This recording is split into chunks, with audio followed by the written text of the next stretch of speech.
YouTube, it's Brian Phillips. We got the FMS P-40B here. We're gonna fly it tonight in the back of our lot. You guys haven't seen this, but this is in the middle of our property actually. Our house is up there and the runway that you're used to seeing is on the opposite side of the house. The reason we're back here now is because our grass is freshly cut and this plane does amazing on grass. We have footage already, but it was getting dark and we wanted to make sure to show this in the light. Sorry in advance. It's a little bit windy still. We're gonna do this on 5000 4S 30C. This plane calls for 35C.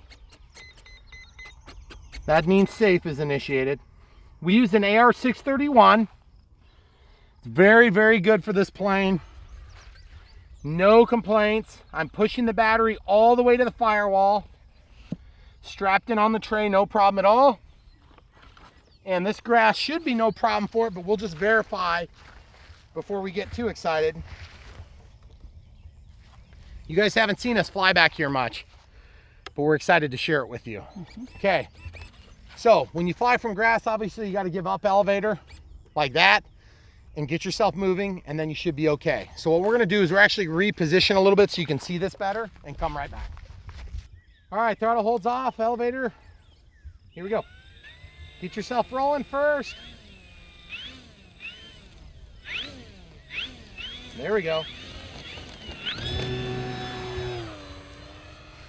Out of the flaps. Oh, look at those gear retract. So cool. This plane flies beautifully. No flaps, by the way, right now.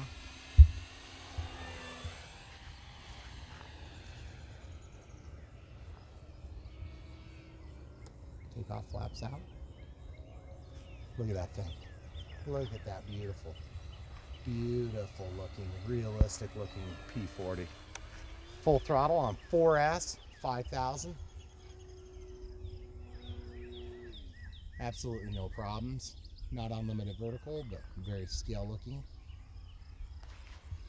We're just riding. 10% throttle. Look at that thing up against the trees. Absolutely gorgeous. There's full throttle. Coming around. A little bit more aggressive this time. Get some speed up. Beautiful. Beautiful. Guys, we've flown this for 2 flights, right? Yep. 3200 4S in parallel, dual 3200s. We flew on 4000 4S. That was pretty good. The reason we like the 5000, or excuse me, the 5000 4S is it has an IC5, which mates up perfectly with the EC5 that's installed in this by default. That's full speed pass. Just a little bit of rudder to kick it over there.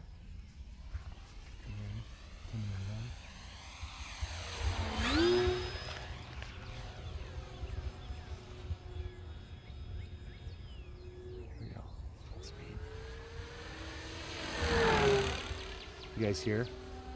The landing gear likes to do that. It buffets when you go really fast. But it's nothing to be alarmed about. It's just the landing gear door. There are retracts on both the mains and the tail wheel. Watch these retracts. Takeoff flaps. Look at that awesome action. That is absolutely gorgeous. Okay, out of both. The LEDs are weak.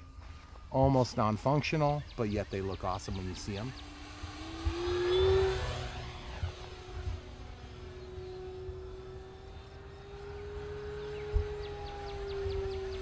This thing flies so good. The landing flaps here, we'll just show you how it slows down. Look at this. Wind's going at its nose right now. Out of the flaps all together. Oh yeah, we have safe on this too. You're safe. Okay. Pulling up, pushing down, roll left, roll right. So we'll just show you a safe pass here. A little bit of rudder dialed in. Look how nice this thing does. That's hands off, folks. Hands off, just pulling up a little bit to kind of tell where to go. Look at that, beautiful. The safe just really works good on this plane. Seeing it as it went by the trees there, our flights last night were really good and the sunset was gorgeous, but it was kind of silhouetting the plane a little bit. It was so bad, you couldn't see any of the details. You can see the plane better today, because it is very cool.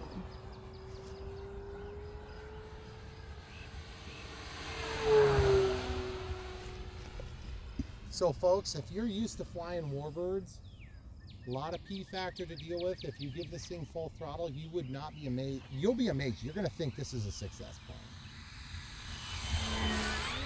And it just does everything you want it to beautifully. Absolutely gorgeously, folks. We got 1:28 left on our timer. I'm going to respect the timer, especially back here. I'm going to do a pass from above here. So they could see the LEDs. That's about 40% throttle as we went above. Look at that beautiful coordinated turn. You guys may notice that I'm kind of janking it out of that spot a couple of times. I'm just trying to preserve the plane. I'm not used to this area for flying. It's kind of sounds lame, but we have this beautiful flying spot back here and we almost never fly back here, because we have our wonderful runway up front.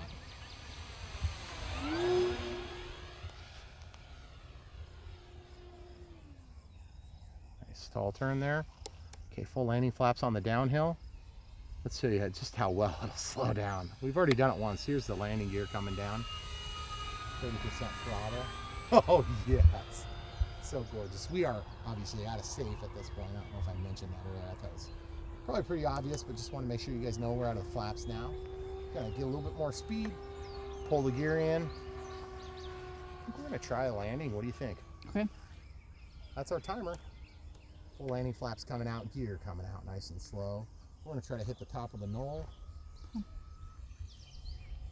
About 30% throttle. Just going over the tree line. Okay, so we're technically on our lot right now. And just let it relax. Oh! Okay, throttle holds on. So you may notice we're going uphill just a hair. This plane, I noticed that if the grass is anything other than really smooth, by rights I should come out with a 0 turn and cut this a little bit shorter than what it is now. This was drum cut, so it's maybe not totally smooth. And just give them a shot of this. You see you got big divots like this all over the place. But this plane on a normal flying field is going to be gorgeous. And it didn't break or anything, guys. Look. This is our hay field, so it's not yard. So yeah, it's not yard. It just looks nice. So we'll come on up and take a look. We've had it hasn't nosed over fully, but we have had it slide down like that. And it seems to tolerate it well. But the landing gear are super robust. Throttle hold is on and tested. Look how pretty these things are, guys. Big split flaps.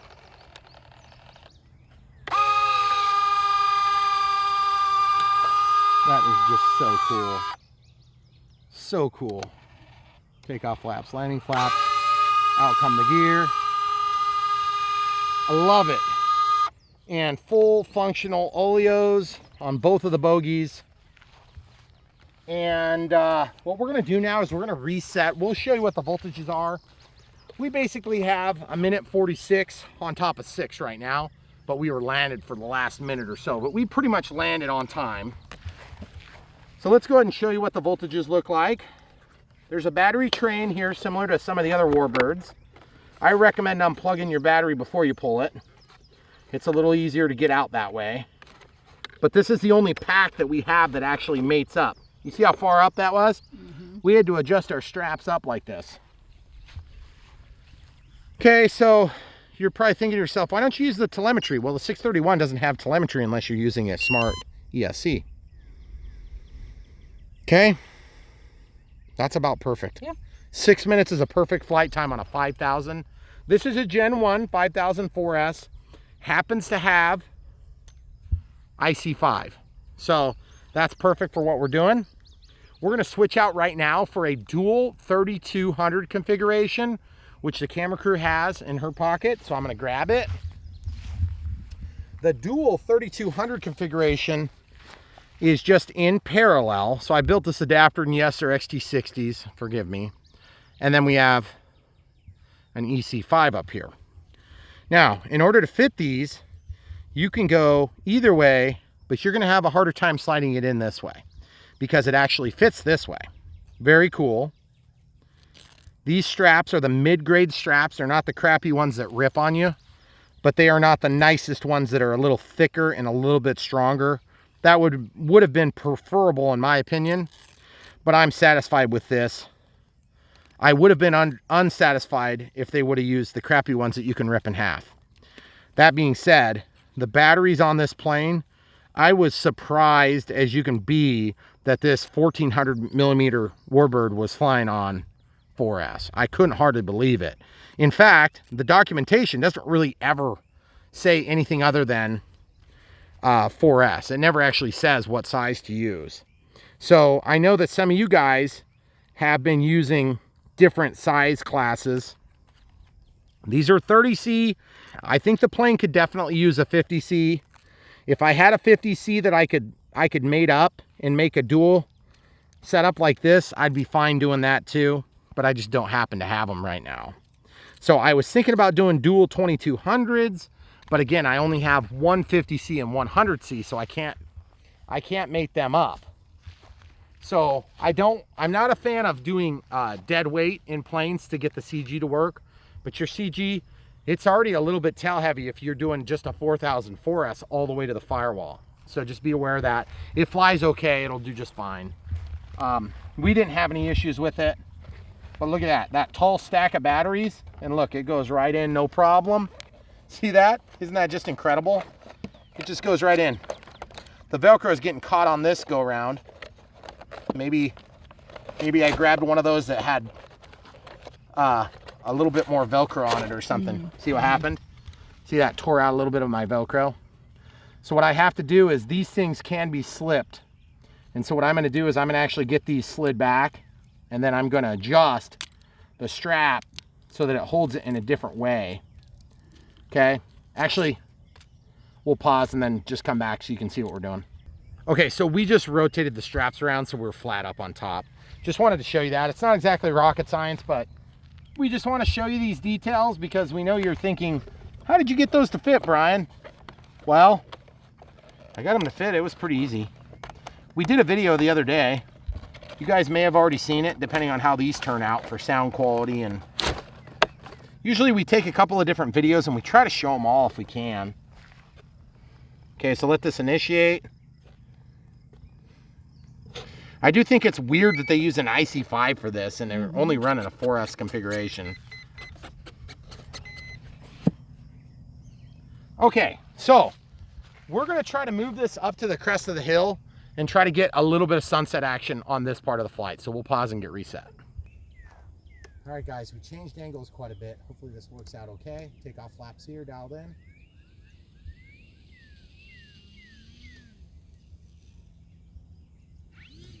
There we go.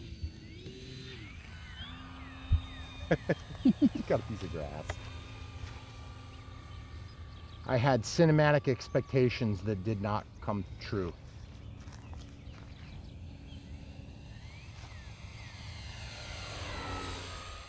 Out of the takeoff flaps. You guys may notice it's a little bit more peppy right now. That's because of this. These packs seem to do a little bit better than the 5000 did. I don't know why that is. See? Almost feels a little bit closer to unlimited, but it's not.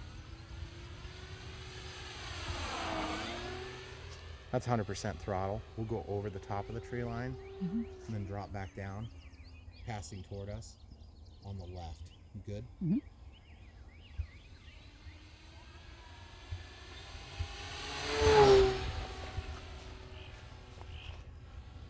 Probably try that in the reverse if we can.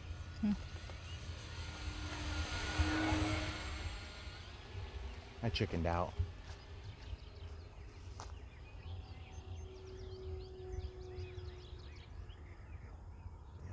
Getting caught up. Full speed pass through the trees. Guys, you see me fly through that all the time. You probably just don't realize where we're going. This is there. This is it.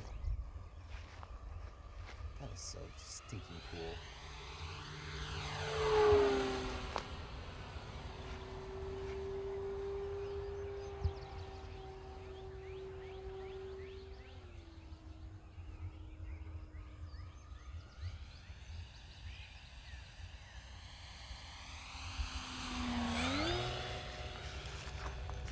3 minutes, 58 seconds left on our timer. Wonder if Dave's watching. He'd probably get a bigger kick out of it than the other neighbors. The people at the cemetery. The dead people. I'm gonna see if I can open the gear, and I'm gonna do this trick I saw Rich do. I want to see if I can lose this grass.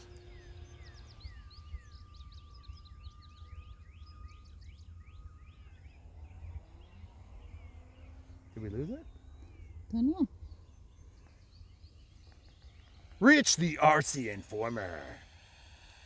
He does a pretty good job, guys. He's been around for many years doing what I love. Nope. You didn't lose it? Huh? It's still there. No, I know it's still there. Okay, gear going back up. Gear coming back down.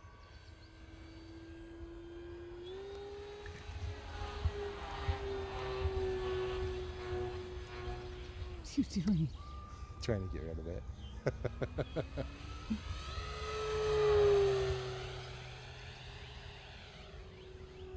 He always flies from grass, doesn't he? He has a couple of different Predominantly. places he flies from. Sometimes when he's doing events and stuff like that, he's flying from big strips. Yeah. But I don't know. I think Rich is a good guy. He does a good job.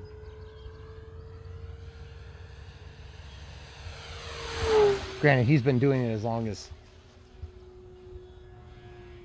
I've been in my profession and longer. So.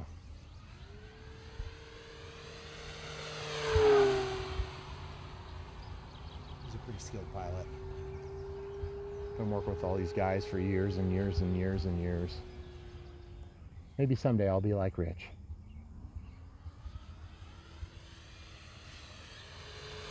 You're gonna have to get some bikinis on. Well, news for you. 1 minute 43 on our timer here. I'm getting a sneaky suspicion that we're losing power, but we're not dead. I'm out of the throttle. Out of throttle? That's good still. You can listen to the pitch change, but don't let Mother Nature trick you. So as you go by, you'll hear a pitch change naturally no matter what. Let's throw the gear. Let's just see what happens here. A little bit of throttle. Landing flaps. Out of the flaps. See, she likes to do that. Okay, so minute 4. We have twin 3200, so we actually have 6400 milliamps of capacity, but I was pushing a little harder. What we'll do is we'll pause, check the voltage with the XBC on the balance lead, and then we'll do a little bit more flying if we can. Okay. So this is one of the other things that you'll run into when you're flying in a hayfield. 58%, guys. Oh, good guess. 58% on this one.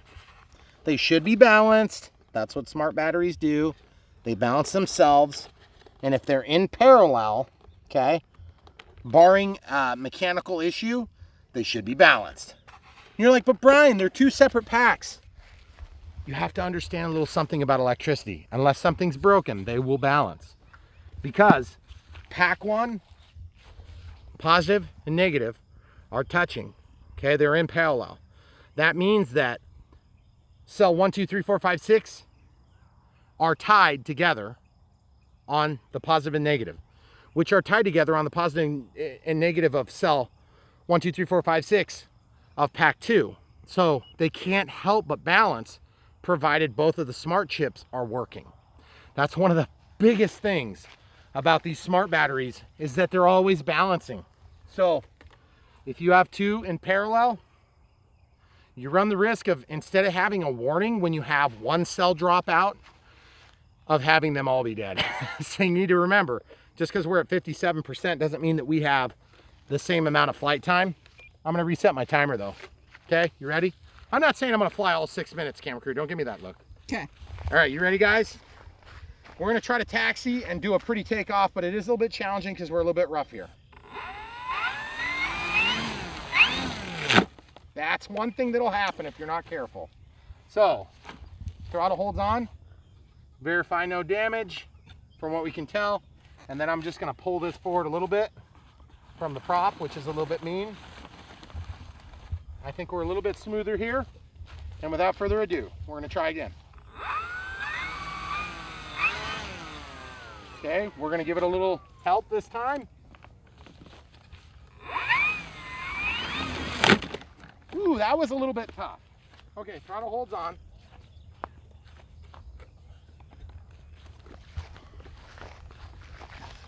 I guess we're not flying that anymore.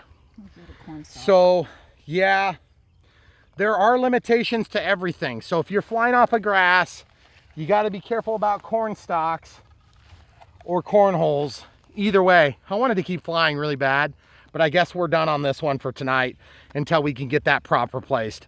But guys, check out the link in the description. This plane is really good. It's gonna be a definite keeper. FMS has done a great job. The AR631 worked great in it. Beautiful evening for flying. Get out there, do some flying. It's summer in the United States. It's winter other places. And I'm sure you envy our summer right this second. We will be envying yours in about 8 months. But for now, we're gonna live it up and we're gonna fly like crazy. This thing is good. It's very good. Definitely consider it. Put it on your short list. If you're into the P-40, this is a great choice. Get it. Stick around. We're going to have the build, radio setup, and forward programming, all that stuff. And we did set up safe as demonstrated by the flight. Try not to run your prop into the ground like I did. That's always a bummer of an end of the day. But either way, guys, good plane. Get one. Don't forget to buy from the links below. Give us a like if you enjoyed the video. If you didn't like the video, give us a like anyway because you want to help support us, and we appreciate that in advance. Come back for more. YouTube, it's Brian Phillips. We got the P-40B by FMS. We put a 631, an AR631 in here. We set up safe AS3X, and this thing is beautiful. We are gonna try flying it on a 4000 4S. That's only a 30C. They call for a 35. So we'll see how that works. Camera crew, if you don't mind. We got beautiful split flaps here, all the way down. Takeoff flaps. This thing's gonna be gorgeous. All right, so without further ado, we're in our middle expo setting, kind of a conventional setting for us. Oh yes, big, huge oil struts there, CNC machine, and a 90-degree rotation for parking. Are you ready, camera crew? Mm-hmm. Oh, look at it, just get it fell off the ground. Tons of power out of the flaps, out of the retracts. Need a little bit of trim here on the elevator, a little bit of trim on the rudder. That thing has tons of power for a 4S. That is crazy. Okay, folks, she's settled in nicely. Takeoff flaps are off now. A little bit of extra stabilization. I think we need a little bit lower rates on our rudder. That's like 50% throttle. How can that be? That's crazy. That is insane. That's really good. Okay, we're gonna go in between the house here and us if you want to stay right where you are. Yep. Full throttle. A little bit of P factor there. Not quite to the unlimited vertical here. Camera crew, about 4 steps over so you're out of grass. Oh yeah, baby. Oh yes. Man, this thing is gorgeous.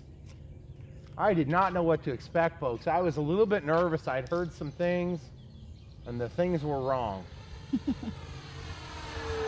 Won't be the first time that's ever happened. You hear that noise? No. Sound like a decal ripping loose. All right. Yeah, we're gonna try a slow flight here. Takeoff flaps. Man, we must have guessed right on the correction. Mm-hmm. Looked good. Full landing flaps coming out. Oh yeah, baby. Oh, you gotta be kidding me. Look at just how perfect that is.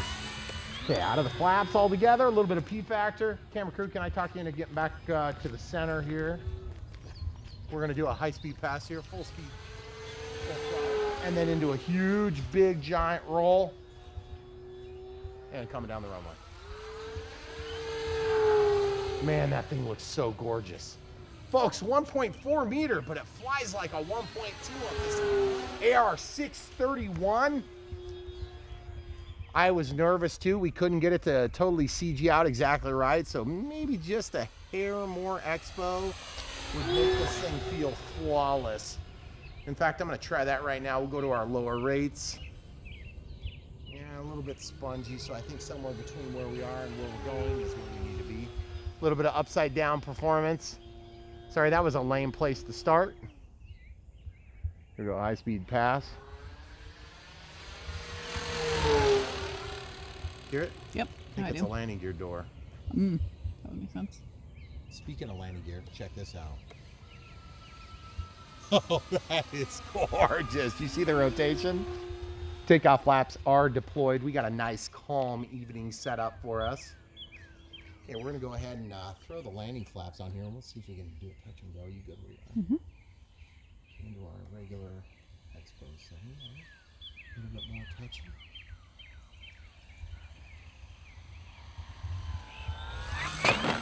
Woo!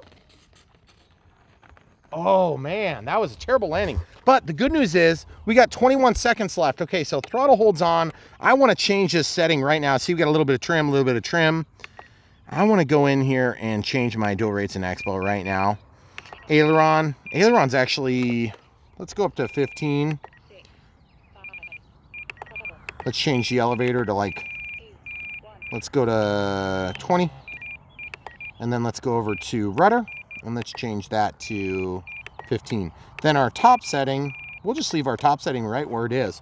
Okay, now throttle holds off. This grass is a little bit tall right where I'm sitting, so I'm gonna take off all my flaps, full up elevator. We're gonna give it just a little teeny bit of persuasion to get going, and then we're gonna take off. You good, camera crew?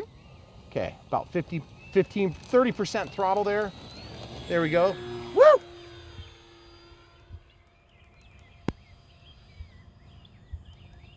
I had to do a little bit of trimming there. Now she's going straight now. There we go. Okay, so out of the throttle, about 15% throttle takeoff flaps here. Going right over the power lines, right next to the eagle killing zone and full landing flaps. Let's see how she looks. Oh, she looks gorgeous. Okay. Out of the flaps altogether, there go the gear.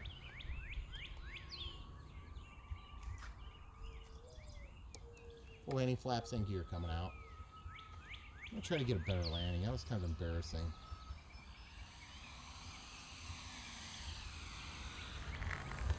We'll do grass this time. Woo, little jumpy there. Little bumpy there, folks. Sorry about that. Okay, throttle holds on. We're gonna pause, get another battery ready, and we'll show the XBC 100 before we start. Okay, so for this next flight, we're gonna do dual 3200 4S's. Okay, so 4S, 3200. We're just gonna use this parallel adapter I built for XT60s. It works fine on this, guys. The IC, whoops, I plugged into the wrong side though. The IC3s do all right with the XT60s, unless you get a really tight one, which does occasionally causes it to be a pain. And you'll see right here, when you get it all the way down in there, sometimes you'll have to kind of persuade them to both go, okay? So just be aware that that's a little bit challenging. And then what I'm gonna do is I'm gonna go ahead and pop the hood here, let you guys get a look at the way we've set everything up. Obviously we have a build video for you.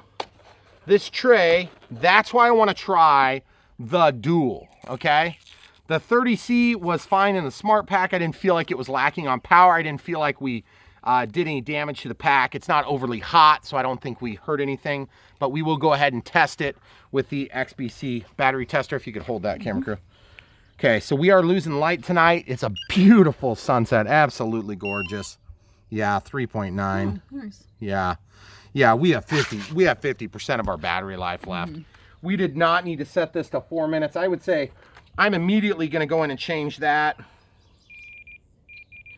timer. We are playing it on the safe side, so I'm going to go to 6 minutes. 6 minutes is plenty good. Obviously, with the bigger battery option, we're going to be able to do that. Where did the batteries under go? the wing. You rolled. I rolled over them. right over the top of them. Okay, so these straps are huge. They're going to be plenty of room to do just a million different configurations of batteries. I was thinking about doing dual 2200s, but I was just nervous because I didn't have a 35C. I had 30Cs, and then I had a few 100Cs and 50Cs, but I didn't have 2 of each. And so as a result, I said, you cannot mix and match those. That will cause a major issue with the way that they discharge. Now, you see the way I'm going to stack these? I think I can get them in this way. I may have to go side by side, but let's try that first. And I'm actually going to have that right centered in there, because I have the 30, well, that's a 4000 4S all the way into the firewall. So it's just all the way tight. And I kind of have this set up and adjusted as such. So, you know, we may end up, if this works a lot better, I just don't like the hassle of having 2 batteries unless you have to do it. Right. Okay, so we're going to try this. This may or may not work. Oh yeah, it does, but just barely, and that's okay because that'll make it fit really nice. Okay, so now I'm clicked in. I'm confident we have our throttle hold on. Everything is set. So here goes nothing. Watch the 2 dances. That's 1, that's 2. Okay, now I'm gonna go into check the CG right now. Make sure we're not way back or way forward. I would say that we're just about the same. So I'm gonna actually try to sneak it forward without taking the whole thing out. I'm just gonna push both batteries a little bit, okay? And then we'll retest. I'd like to sneak the CG forward. Oh yeah, that's good. I'm happy with it. Okay, so without further ado, we are going to taxi out and give you guys a show real quick with this. 6-minute flight timer. We'll go ahead and respect it because of the sun. Everything's tested. I did kick up my gains by a factor of 5 on each setting. Camera crew, if you want to stay there, I'll go ahead and go back here. Do you want to? I think I'm going to do from the runway if we can get it. Okay, full up elevator here. Just back taxiing here. Boy, those wheels keep it from wanting to tip over nicely. I was very nervous on a, ooh, that's a little scary. Okay, I'm gonna pause and go do it. All right, throttle holds off, takeoff flaps deployed.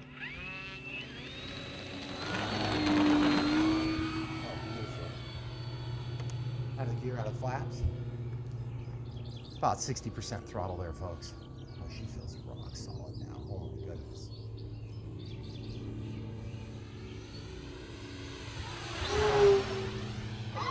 Oh yeah, baby. She is just flying like a daydream, folks.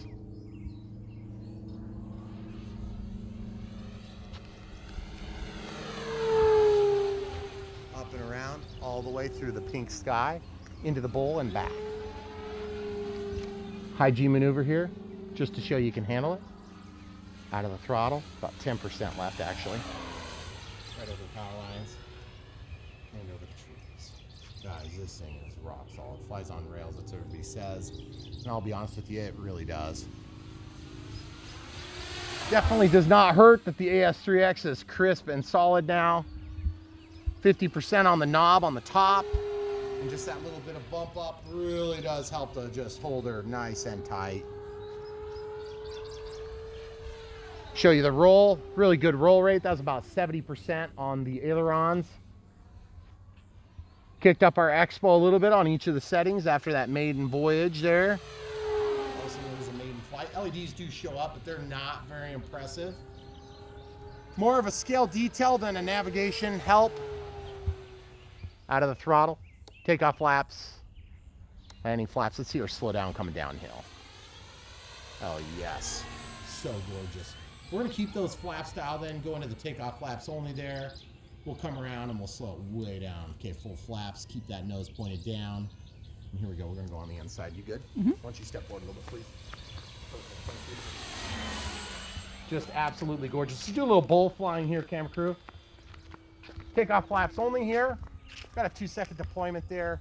We must have got really, really lucky with our mix. We're gonna come down and into the bowl. You good? Mm-hmm. Here we go. Right over the trees, actually. Out of the flaps. Full throttle. Are the kids back there? I think they came up already. Guys, this plane could go for a lot longer than 6 minutes, just so you know. Here we go, full speed pass. I don't know if that's the gear door that's rattling on me. I don't like the noise of the rattle, but honestly, if that's all you got to deal with on this plane, that's a pretty good trade-off. Coming in down the runway. Over the power lines, up and around, all the way upside down flight. Oh yeah, super symmetrical, barely any upward pressure on the elevator. This thing just loves flares. It loves it.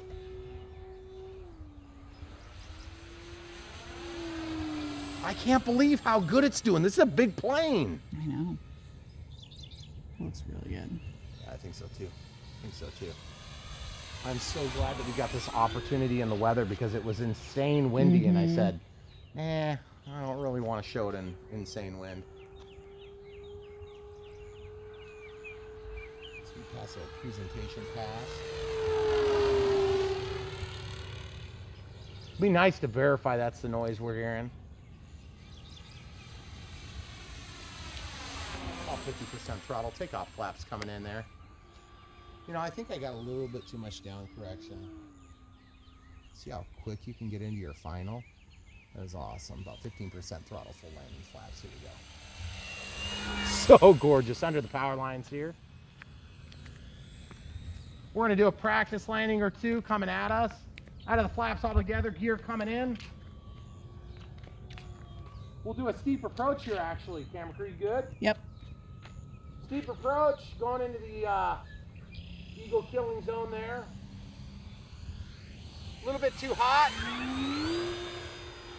Plenty of power to come out of that into the takeoff flaps. Out of the gear. There's our 10-9 countdown. Countdown for the 6-minute timer. Oh yeah, that was just about a 10%, 20% input for that roll. A little bit of rudder tied in. 15% to be exact, plus a little bit that I was giving it, just a kiss of pressure on the throttle stick there. Okay, coming down the runway. In the full throttle, feel like I'm losing power, maybe. It's kind of a little bit disconcerting. Takeoff flaps, gear coming down. Full landing flaps over the eagle killing zone, kitting it down the ground and on the grass.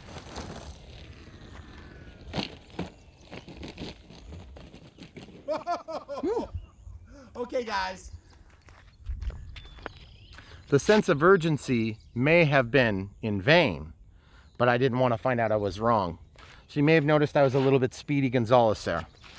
Okay, don't blame the plane. The wind is with me there. So let's go ahead and check it out. The wind is actually quite calm, but I just noticed the wind as I was doing that. A little bit of drag on the prop there. I think we were pretty much stopped on the prop movement by the time I did that. I don't think anything's gonna be broken at all. Throttle holds on, and that's why I was nervous. Yes. Nice big pile of hay. So I said, I got an opening to hit, because this area here, somebody drove a big heavy truck and made a bunch of ruts. I don't know who his name is, but it probably rhymes with Ryan. Okay, folks. Oh man, that plane is absolutely gorgeous. How do we look? Just a little bit of grass. Okay. See this? Look good. Look good. Okay, so no damage here. Just a little bit of dirt on there. Okay, throttle holds on and tested. These gear are solid, folks. Yeah, they are. Yeah, up we go. Flaps look gorgeous and good. I think this is what we're hearing on the highest speed passes. Is just that, okay? This thing loves to live on its mains. I'm actually quite curious what the voltages are. So let's go up here. I just want to hear, because 6 minutes plus 2 is 8. So to be perfectly frank, we would have had 50%. I was a little bit harder on it during that flight than I was the first flight. If you could get ahead of me a little bit there. What's happening is when you have a 4000 4S and you have 50% or 57% of your battery life left, and then you go to a parallel 3200, what's going to happen is you can make the argument that you'll be like 40 to 30% with the same flight time on one. But we had two, so we're like 6,400 milliamps of capacity. So really, by rights, we should have pretty good amount of power left. So I'm gonna go ahead and throttle cut off. I just can't end on a crappy note like that. So what we're gonna do is we'll just put it into one of the balance leads. How about that? That's what XBC battery checker on the balance lead. These are Gen 1 packs, folks. The Gen 2 packs would not have the balance lead, but you'd have a little bit better balancing capability. I'm just gonna test one. One or the other should be very, very similar. Okay, so, oh buddy, 53%, as expected exactly. Gosh, that is awesome. Okay, so the camera did some weird stuff. So camera crew is gonna take the XBC battery checker, and we're at 50%. So what I'll do is I'll reset the timer, and I will super respect the timer, because at this point, I can't end on a bad landing like that. And I don't want to make excuses, but at the same time. Wait, your canopy's not flipped down. Thank you, camera crew. Yep.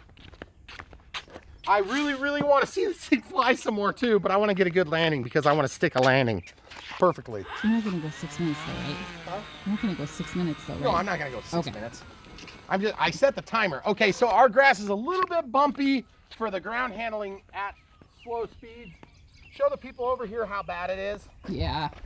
This is really rough still. We're still really trying to get this to take. This is never actually taken here. Really spotty. So if you guys are thinking you won't be able to use this in grass, your field, I guarantee you, is better than ours. Yeah. Especially right around the driveway. We just got a new plow this last year, so we've been kind of learning how not to scrape the edges. All right, here we go.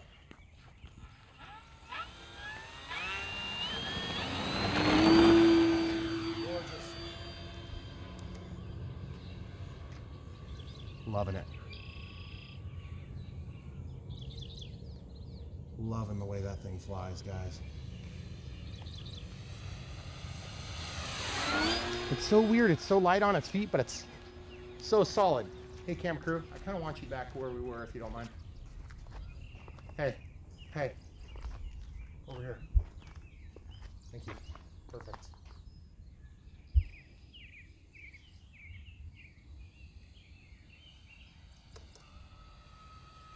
Oh, that is so cool. Look how much it slows down. Camera crew, over here.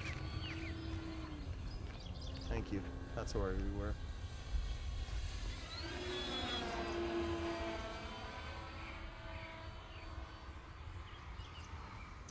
Okay, so I don't typically fly around with full landing flaps like that. That's a little bit weird. But what I'm doing is I'm just trying to see how it handles the full flaps, because I really, really, really want to slow it down for a pavement landing. Yes! And then I don't mind slowing down so it doesn't roll all the way across the yard. Woo! Nice greasy landing. Okay, camera crew. You good? All right, here we go. Another takeoff. Just let the wheel come up. Let it do its thing. Oh, yes. Yes. Out of the takeoff flaps, out of the gear.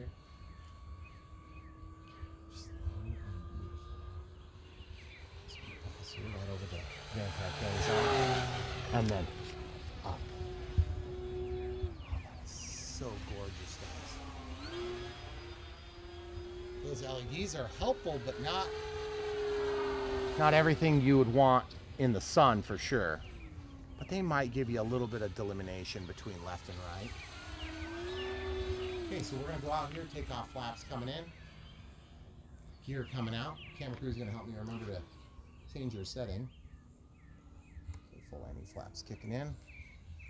Wind is at our back, which is perfect, right over the low point, bringing it down, and then slowing it down. Oh, don't do that. You know what that means? You know what that means? I do. That means I gotta keep going.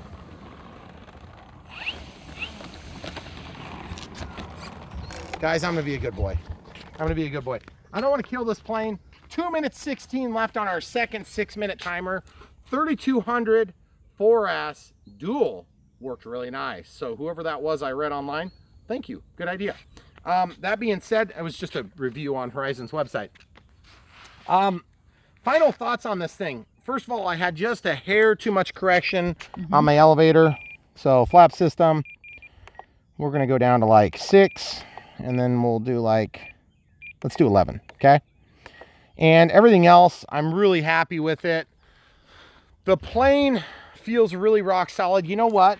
The other thing too, mixing, I have this aileron to rudder. Whoa, that's weird. Why does it say curve 7? I don't know what that means even.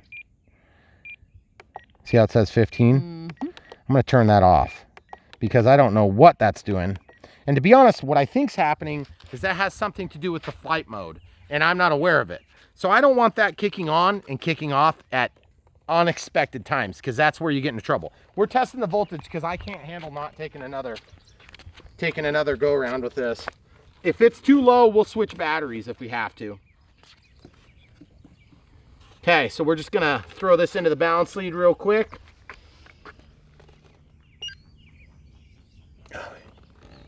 I don't think I had the pins lined up right.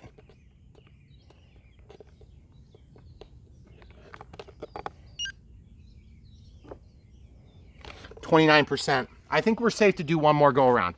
Okay guys, you know how I do it on this channel.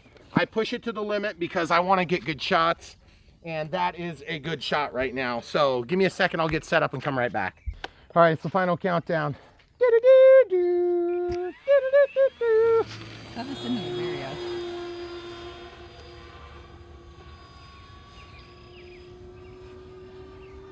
It's supposed to be one circuit according to the camera crew. Okay, here we go. Full landing flaps. Okay, here we go. Relaxing down. A little bit of elevator. Oh man, we did it again. The grass is okay, but our grass must just be a touch too high to bring it in with that angle of attack. So we're gonna try again. We'll pause and get reset. All right, here we go, guys. This is really the final countdown this time. Okay, so take off flaps. Here we go.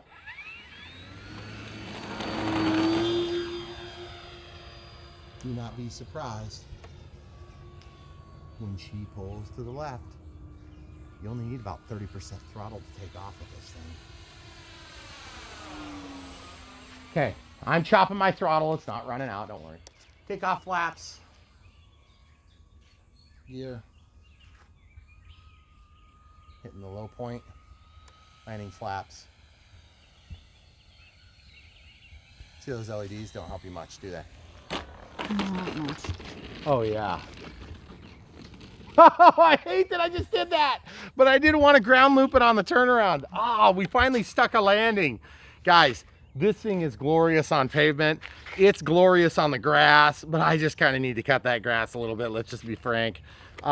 Boy, that is one beautiful plane, 1400 millimeters and one beautiful sunset. We love it when we can share these experiences because it is going to be, you think it's beautiful now, wait another 20 minutes. It's going to be even more beautiful. It's going to be pink and purple everywhere. Beautiful FMS, good job. This plane hits all the check marks that I expect I didn't have any of the problems that people were complaining about, with the exception of hardware. Hardware was confusing on this plane. Not that it's never been confusing before. We run into that about every third plane. So that being said, manufacturers like FMS, Horizon, E-Flight, whatever manufacturers are listening, please give us a picture of what the screw is. The hardware did not match very close to the picture, and that's what we run into. Now, when you say the length and you say, you know, M5 or whatever, that helps a lot. But when they don't have the right head on them, we don't know what we're looking at. Yeah. So we just assume we've got the wrong part, so we keep looking until we find it. Then there was one extra of every component in this plane. That is, again, I'm not beating you up for that. That's great. But if you're going to give us one extra of each component, then either do it with all your planes or let us know at least. That being said, if that's the complaint you have on this plane, that is a good complaint to have, because this plane is really, really close to flawless. We had a little bit of issue with our wing root. Didn't want to sink in all the way. I think that the wing joiner was glued a little bit out of alignment on one side. Kind of a big issue, but by the time everything was clamped together, it actually held together, I'd say 97% good. So stick around and you can see it for yourself in the build. Is that a deal breaker? Absolutely not. This thing flies good. I've heard that P-40s can be a little bit of a handful. I don't know if that's just hearsay, because I've never had a P-40. This is my first P-40. I'm very pleased with it. FMS has done a great job. We've had a really good experience with them. The AR631 was rock solid. Really, really happy with the way that worked. We never, the AR631. So we did not actually show you safe, but well, yeah, we did for just like 2 seconds. We did set up safe. We didn't really look at limited bank angles and things like that, but let's just be honest, I'm not using safe on this plane. It flies so good, you're not gonna need it. But that being said, if you want safe, we do go through the setup, and we have ours assigned to this switch, so all we'd have to do is do that, and all of a sudden it is essentially flying itself, short of controlling the throttle and getting it pointed in the right direction. So, love it. FMS, good job. Horizon, thanks for marketing this product. Thanks for working with us. Everybody that's watching, thanks for getting us to 100,000 subscribers here recently. We really appreciate the support. If you're wanting to look for ways to support us, buy from the links below. That's the #1 way you'll help support us financially. Give us a like. It helps. Even if you don't like it, just like it anyway. Just like us. If we don't like a plane and we have a bad experience with it, don't hate the video because of it. Hate the plane. But that being said, the other way you can really help is subscribe, click the bell for notifications, and you will be helping us, because YouTube looks at all these different factors. They also look at retention rate, which is one of the biggest ways that we sacrifice for this channel. It doesn't seem like it, but when we do a 2.5-hour video, we get hurt pretty bad by showing all these details. Some of you guys don't like it, but a lot of you new pilots really need it. And that's what we bring that some of the other guys aren't bringing, and that is a full, exhaustive build for almost every plane that we do. So that being said, if you need help, this is where you can find it. We're going to get you from 0 to hero, hopefully. And if you're just learning, or if you're just getting back to the hobby, we are here to help you go from where you are now to where you'd like to be. Hopefully where we are and well beyond is where we're going to help you get. Obviously, a lot of these steps we're going to be learning along the way together. This technology is always changing and growing, evolving, and we're here to help bring you the latest and greatest, as well as teach you some of the old standbys as we learn them ourselves. So that being said, come back for more. Stay tuned. We're going to go into the unbox, build, and radio setup coming right after this. Stay tuned. YouTube, it's Brian Phillips. We got a box. Here it is. This is an FMS. You've already seen from the flights. It's a P-40, which is pretty awesome. It's the first P-40 I've had, which I actually wanted a P-40 very early in my RC experience, and it just never happened. So I'm actually quite expectant that this is going to be awesome. It's 1400 millimeter FMS. Oh yeah, buddy. Cool. So I'm nervous. Well, actually, it looks like the P-40's got split flaps. And sometimes I'm not always super impressed with the way they work. So I'm curious to see how that's gonna work on this particular plane. And I'm thinking that the big landing gear are gonna work good on grass or pavement, like in our case. So I'm quite excited to see this thing fly. They have the 90-degree retracts that come down and then spin, which is gonna be super cool. So very excited about that. FMS does a really nice job. So we're gonna see what happens here. And I don't know what to expect, to be honest, because this is gonna be the first time that we've seen that Megan and I have reviewed an FMS warbird. Mm-hmm. So we've done quite a few other planes from FMS, been very impressed every time. Mm-hmm. Well, that's not true. We did the Rafale. That's a warbird. Huh. But I mean, in terms of like World War II vintage. Yeah. Prop driven. Okay. So we're excited to see how this thing goes together. It's big. 1400 millimeter planes are pretty big. We're going to pair this up with an AR-631, and we're going to use the NX8 that we've been using of late. This should work good. I've got a 637T, and then we have some 8260s as well. But I don't think we're going to need 8 channels to accomplish what we want to accomplish on this plane, unless I find out I'm missing something like a bomb drop or whatever, in which case we may have to rethink our process. But even still, with 6 channels, 6 full channels, I think we're going to have plenty to do what we need to do with the 631. It'd be nice to have the pack voltage on the telemetry, but for the moment, since it's not available, we're not going to make a big thing of it. Okay, so FMS is up there with some of the better lines that we do, like E-flite, in terms of their packaging. But it looks like this one is really packed, so I'm trying to be super careful the way that I undo everything so I don't damage it all. 17-gram Metal Gear digital servos. Look at this bundle of wire, goodness gracious. Got the inboard split flap, 17-gram Metal Gear digital servo here. Same thing here, beautiful details. Not too many mold release bumps. The guns look awesome. We actually have vents on the sides of the guns. Gear door looks like they're spring loaded, which is really nice. That is a big landing gear. Big spring, excited to see how that goes together. Looks like they've got the big wing joiners that go across there. Really excited to see that. Good amount of stiffness there. Looks like those are the really bright LEDs that shine from the top and the bottom. Really nice.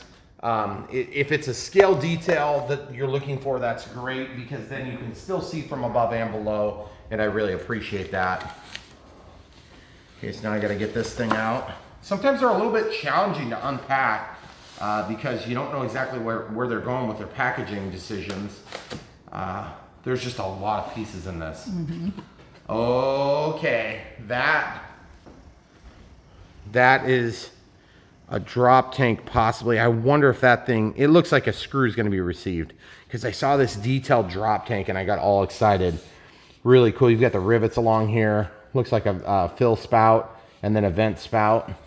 And that thing's gonna bridge up to the bottom of the center of the fuselage. Really excited for that. I don't get real excited about ordnance often, but on some of these warbirds, it just really works. Okay, so the spinner comes out.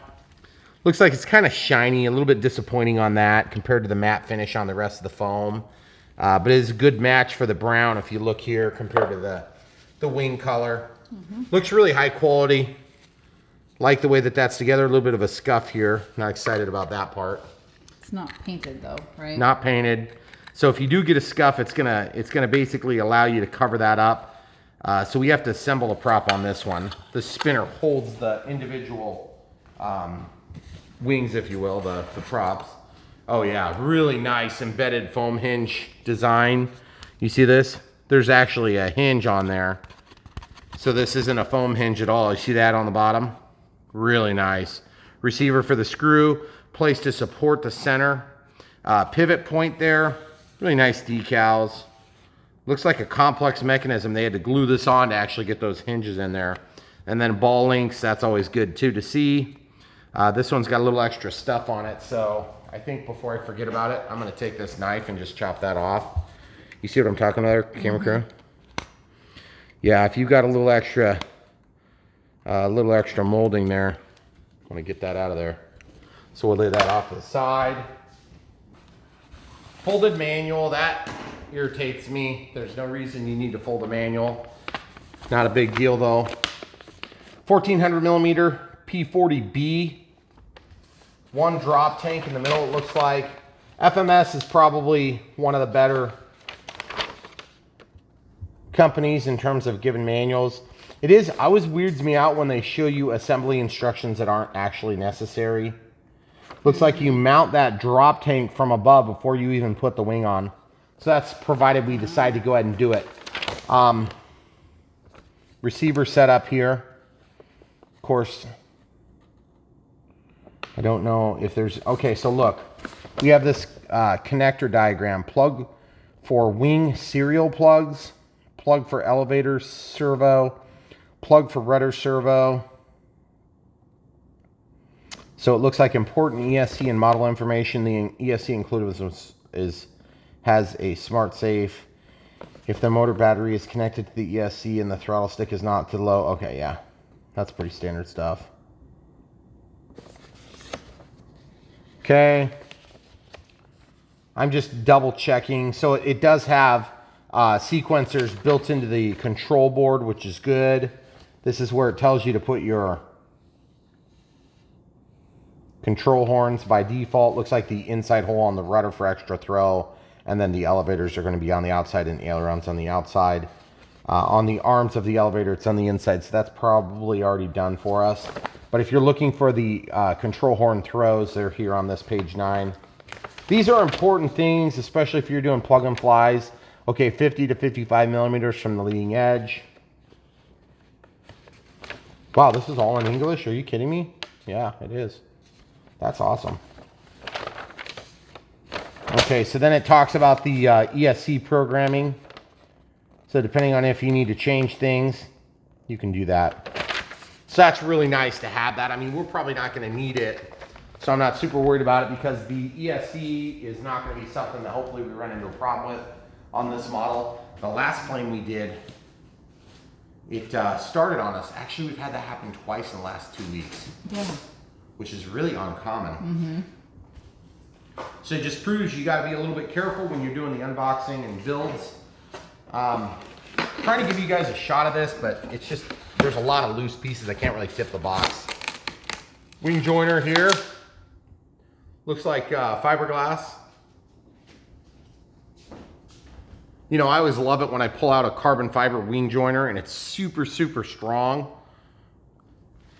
But if it's carbon fiber, it's just going to get covered up anyway. So they might as well use the cheaper component, and you know, it's going to get covered up. If they can do it with something else, I don't care. Okay, 3 blades here for the prop. Look nice. Painted tips, love that. Painted on one side only.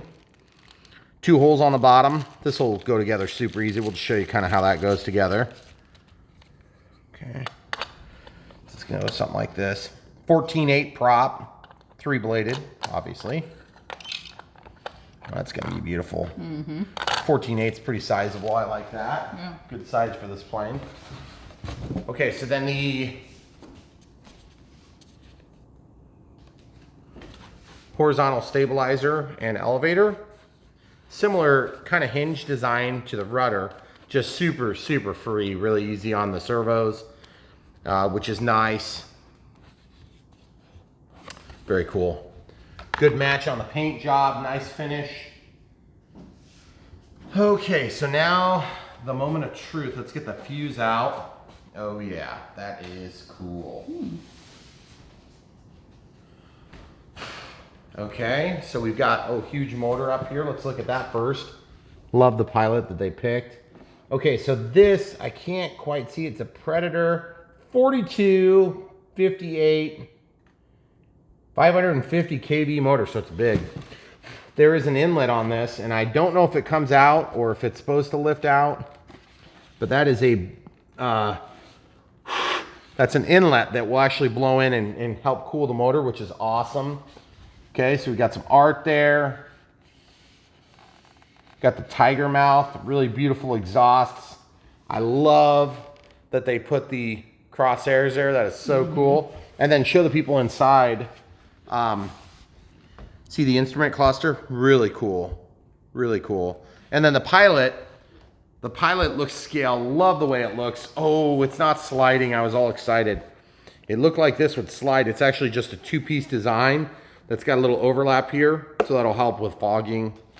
But I suppose a guy that was motivated could go ahead and cut that and make it slide.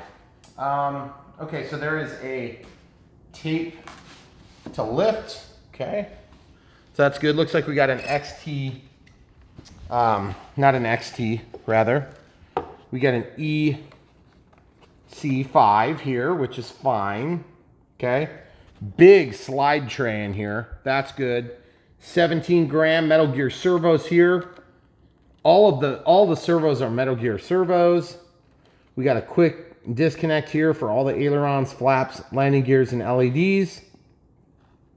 Looks like it's going to be super simple to get all that hooked up. Everything is labeled really articulately. That's good. Lots of room to work with. The wing box looks nice and sturdy. Love the vents. You can see the 80 amp Predator ESC in there.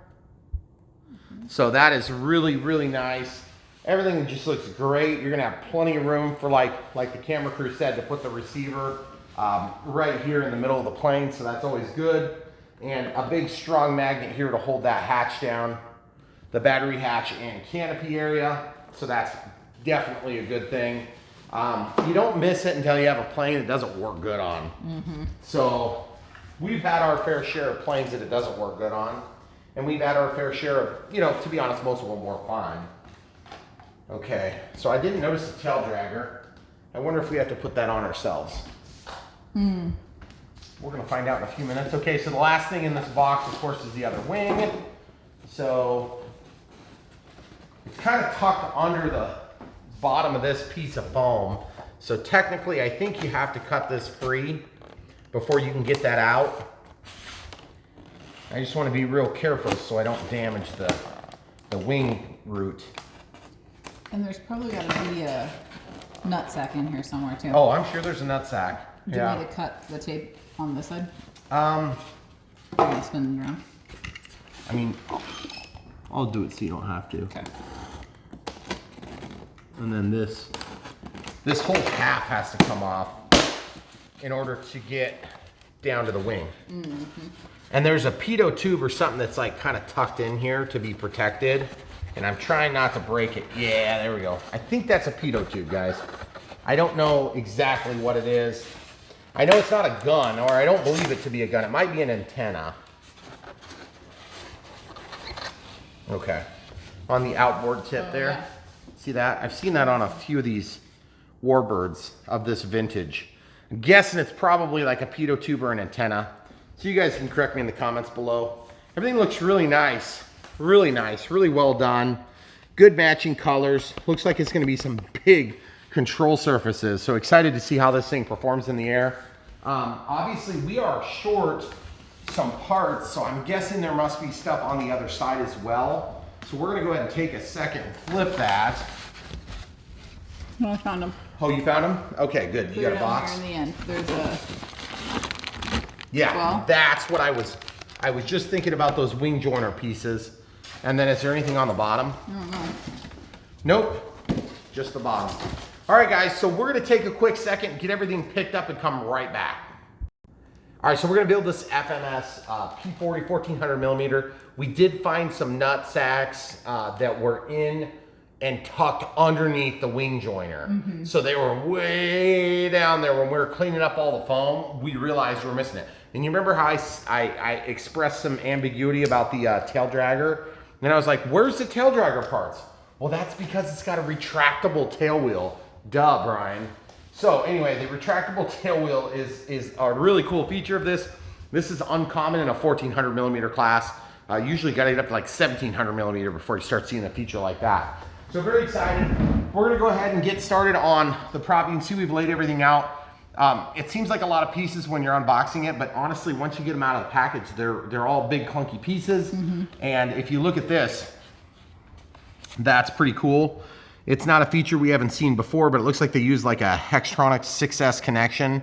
Except it's not. That'd have one extra connector if it was a 6S. This has an even number. It's got 6 instead of 7. So that connector will then go into the breakout board, and this joins all of the individual cables. So if you decide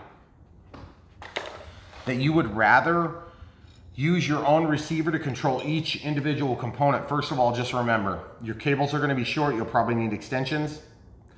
And then second of all, you can do that. That's fine. You don't have to use the breakout board in there. Okay, so we're going to talk about the prop real quick. We've got one nut and bolt sack here. Got some Phillips screws and some nuts. And then there's one big nut for mounting the actual spinner assembly on there. So the way this works is pretty straightforward. I'm gonna fold this ridiculously folded manual. I hate folded manuals. If you guys are listening in China, it would make me really happy. You have a gigantic box. You don't need to fold any manual ever. There's never an excuse for it. Again, it all is forgiven if the plane works well, but it just drives me nuts because Horizon does it too, and I hate it when anybody does it. I want them flat so I can lay it down and see what's going on. So they give a really good description of how to do this. It looks super duper simple. It's exactly as expected. You basically put the nuts on the backside. There's a place to receive the nuts, okay? So these are nylocks too, so you don't have to worry about them backing off, unless of course you do something really dumb, like crack the housing. So that's what you need to watch out for. You'll notice I'm putting the nylon toward me and not into the hole. That is because I want to have an easier time getting them started. Okay, so I'm gonna just start with 2. Just grab 2 nuts, slam the nuts in the hole. If you drop one, my recommendation is just get another one. Then hold your finger on it. Get the thing flipped over. It doesn't matter which blade's which. See, they've got, on the backside, they've got a key position to keep it lined up. Do you want to decal those first or after? You know what? That's actually a good point, camera crew. Sorry. We'll go ahead and, that is a really good point. Okay, so that way it'll be easier to line up the decals. Okay, so just in looking, if you want to show them on the side of the box there's a nice picture that kind of shows where these decals go. I don't know what direction they're all supposed to go, but I'm just going to make my best value judgment. Looks like the center is where you put your prop, like that. And I'm going to put it so that it's upright, so that when you, like if you were pull starting it, you don't want it to be upside down, right? And you do want this to be on the face, because that's where you're going to see it, okay? Looks like when they die cut these, they miss the center a little bit, which is a little bit of a bummer, because you see the gray is a little wider on the one side than it is. Yeah. Not a big deal, but okay, so this also has all the different information about the prop, which is pretty cool. Now, I think on this one, we're gonna go this way too, and very, very cool scale detail like that. I always love when you get into the bigger planes, you start getting some of the scale details that you're just not gonna find in the 1.2 meter class. Generally speaking, you might get lucky to get some painted tips, or maybe every once in a while like a white dot in the center. But I just love that they show these details. That's so cool.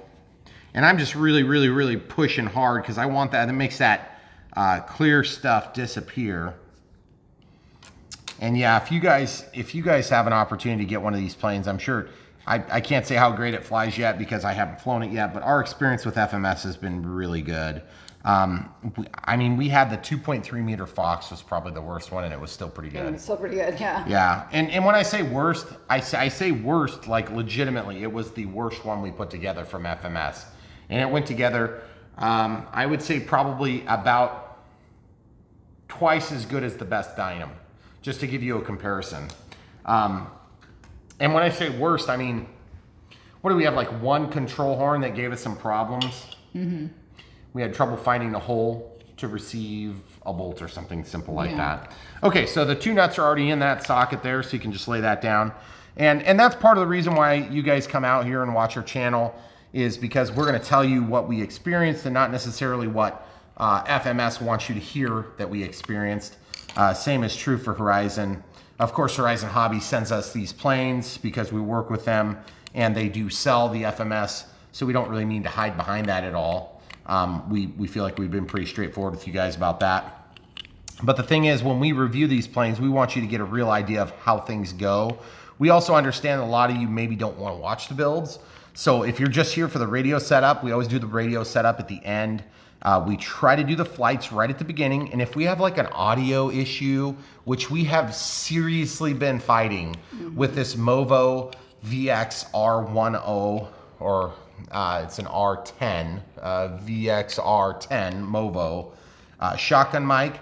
Just the way that we film live. I mean, it's like a live event every time we do it. The only thing that isn't live about it is we can pause the video and go to the bathroom, or we can pause the video and clean up a mess and then get right back to it.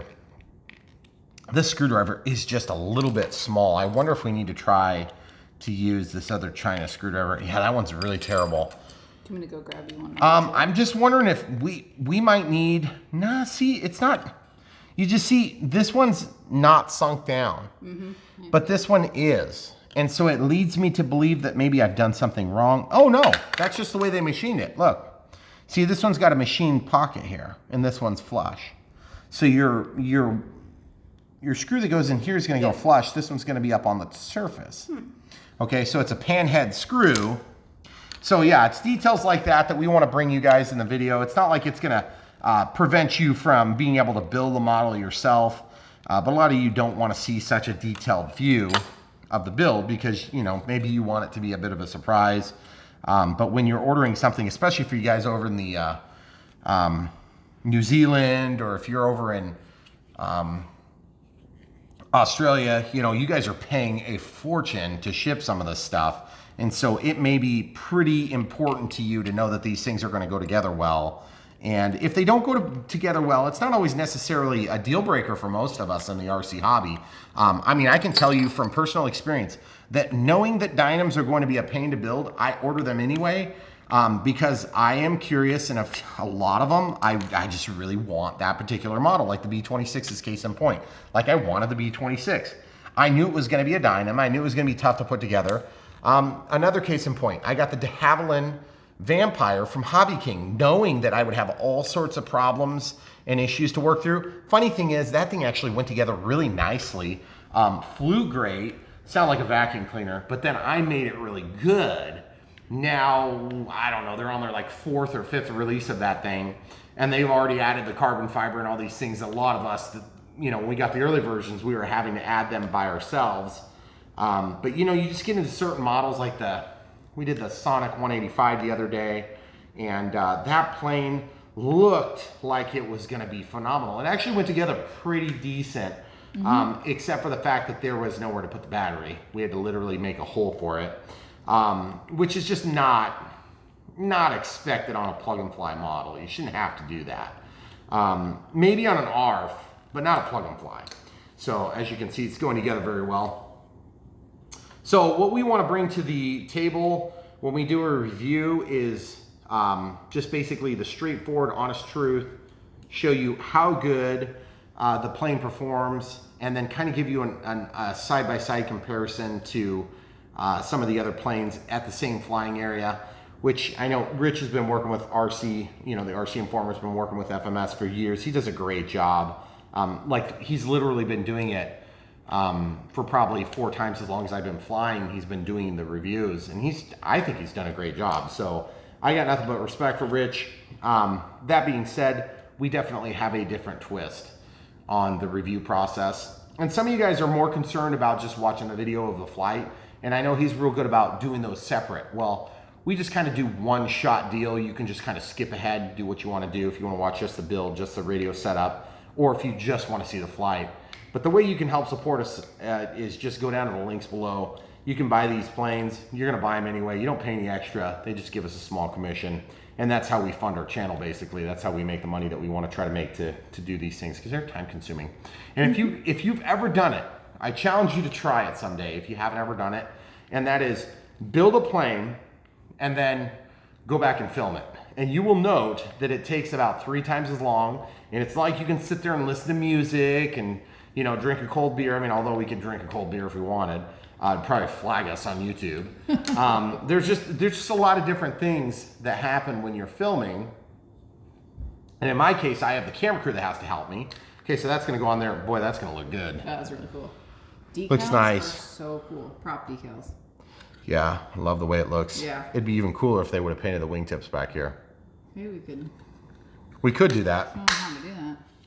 So we have an extra spare nut and an extra spare screw, which is good. FMS Horizon both do a great job of providing some extras here and there on the most commonly lost screws, which I really appreciate. And that's the other thing too I can say is that we've been working with Horizon for what, like a little over a year now? Like a year and a quarter or so, something like that. Just over a year. Yeah, well, not just over a year, because yeah, it would have been April. It was like the end of April. Yeah, so year and a quarter, year and a month and a half or something like that. And you know, we've been doing reviews for Horizon for years before we worked with them, just because we really enjoy their product. It's some of our favorite stuff. And the very rare occasion that we get a flop from Horizon, which does occasionally happen, but I'm talking like maybe 2. I'm trying to think of, I know there's at least 1 I can think of off the top of my head. I can only think of 1. Yeah, but they just make good stuff. They just make good stuff, and what they do is they usually try to kind of catch things that would be bad before you get them delivered to your front doorstep. And, or pick it up at your local hobby shop. I would, of course, encourage you to order it from us. You know, we want the local hobby shops to be around, but if you've got a good one, great. Okay, so I'm gonna hold on to this, and I'm gonna turn this, and that's how I'm gonna torque this down. Be careful, you don't wanna cut yourself, because it is sharp on this edge. The trailing edge is sharp, the leading edge is not quite as sharp. Okay, so you wanna do this in such a way that you don't break the foam or break the rest of the body. Okay, you can get a closer look if you want. So now I just have to figure out which screw to use to hold that in. It says to use a G screw. That's a different screw than what we use to assign those. Those are called D's. See this? It says G. It does not say here what G is. Did it say it on another page? I don't remember seeing a G. Well, it's probably the only one of its kind then.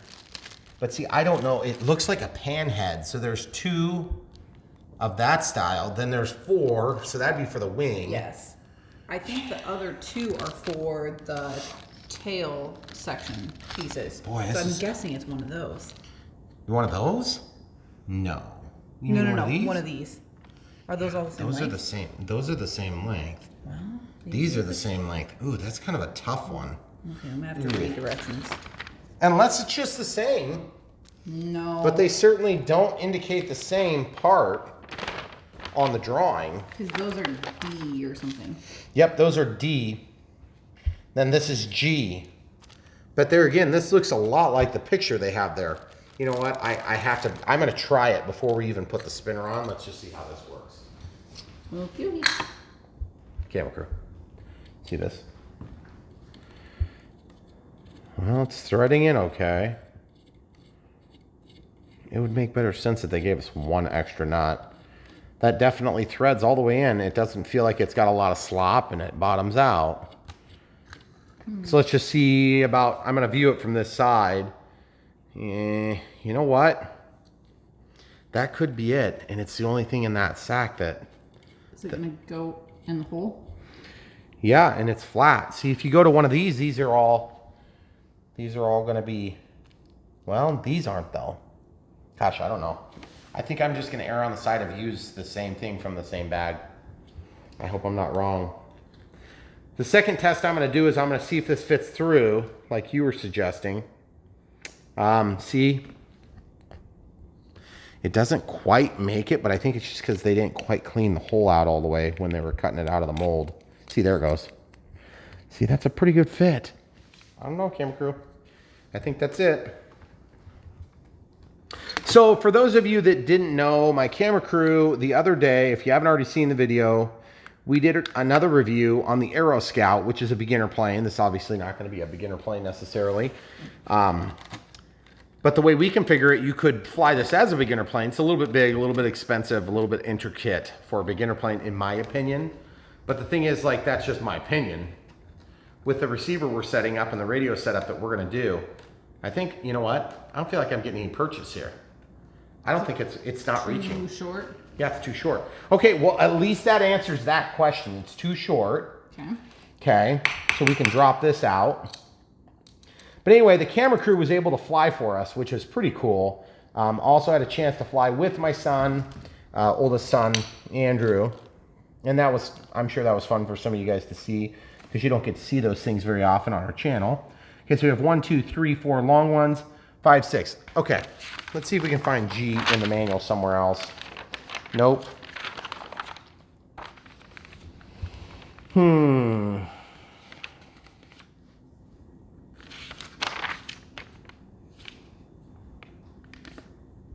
Okay, so we have to resort to measuring stuff, which kind of sucks. Looking at page 5 of the manual, it shows 4 of the 50 millimeters, which I'm pretty sure these are 50s. Okay, so let's just verify. So there's your 50 millimeter, okay, obvious. So there's 4 of those used, so that takes up these 4. Then for the tail section, these are going to be 32 millimeters, so I'm pretty sure that's these. Just measuring from the bottom of the head to the end of the, well, that's 26, 25. Ooh, they said 32. That says 32 millimeters. Maybe the 25s will still reach. Okay. And the other thing that's kind of tough about that is if you look at this, this one didn't reach, and it's only 19, let's call it 20 millimeters. So we'll go up to this. Yeah, so 20 millimeters. Then we've got these little guys are used for, more than likely, I saw that somewhere, and now I'm trying to remember. There's a 15 millimeter to hold the drop tank on, okay? So I would say that maybe it's an all up. That's only 12. These must be 15 millimeter then. And see what happens, it's kind of tough because, okay, so that's 15 millimeters. That does not exactly match the drawing here, because that shows, well, it's kind of hard to tell actually. So yeah, that must be for the drop tank. This is definitely not going to be the correct one to go in here, because this is more like a plastic screw, okay? So that could also be for the tail. Goodness gracious, I'm in a tough spot here because I don't know what bolt is supposed to hold that spinner on. And the way that this is machined, it's flat. It's flat right there, okay? So if it's flat, that means that you need to, am I just maybe not getting it right? I want to see where this spits through here real quick before we continue. Guys, I'm sorry. This is kind of one of these things I don't expect to run into very often, but I guess every once in a while you're going to have this. But if you show them from the side here, camera crew, it does not reach. I can actually see right there. If you turn the flash on, do you see that? Mm-hmm. Make sure it's focused. Yep, I can see it. That's the screw, and it's not reaching. Mm-hmm. Okay. So I'm going to pop this one out. And I'm not sure what I'm going to do yet. That kind of leaves us in a weird spot. So maybe we'll have to assemble the rest of it before we can actually mount the spinner, because I don't think any of these are right. This could be for the tail, because if that's for the tail, then the drawing doesn't depict them correctly.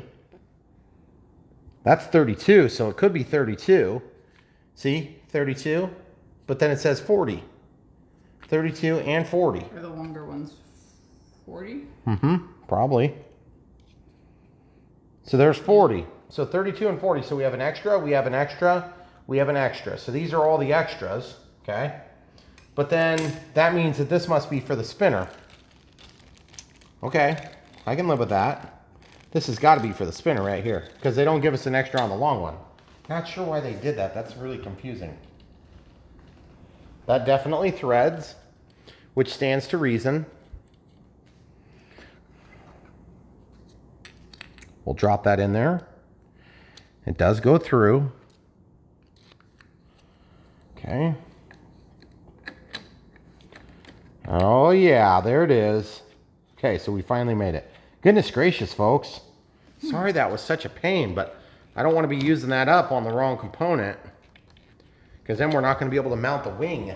So that was in the bag with the 4 long wing screws. Yes, those are the wing screws. And then there were 2 of these shorter size, if your bags are the same size. Right, which who knows if they're going to be the same. That's the tough part, is that, you know, sometimes there's not a lot of clarity, because this manual might have been printed for the version 1, and we're on like the version 3, okay? All right, so the next thing we got to do is, I wanted to show you, I did one of the wings off camera. Don't take this tape off. This tape would be nice to actually hold everything together. All you have to do is pull this one wire out, okay? Because that's going to go to the breakout board, okay? So I wanted to show you that, because that would be an easy mistake to make, and I pretty much did it, so I wanted to show you that. Now, the wings are super easy to put together. I suppose we should probably put the tail together first, though. I just want to put this together. Why would we do it in the right order? I don't know. So, put the joiner tube together by sliding it into one side or the other. And then you basically, this one's taped right over. Yeah. So like I said, you don't want to necessarily take the tape off. So I'm just going to poke a hole. That'll actually make that go in there. Might be a little bit too tight though. I kind of like the idea of the tightness. It makes it a lot more secure. Mm-hmm. Now the other thing too you have to be wary about, sometimes there's a screw that goes together, and you can see where there's a screw hole there, okay? See the screw hole? Mm-hmm. You know what that's for? It's for the drop tank. So if you decide to do the drop tank, you do have to be mindful about where these wires end up. Camera crew, are they able to see what I'm talking about?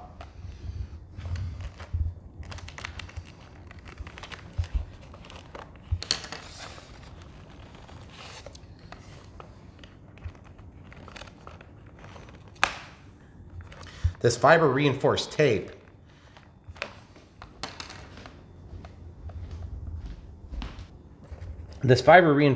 is kind of fighting me. I didn't think I'd have to cut that, but I do. Because you see, it won't let me put it in. Okay.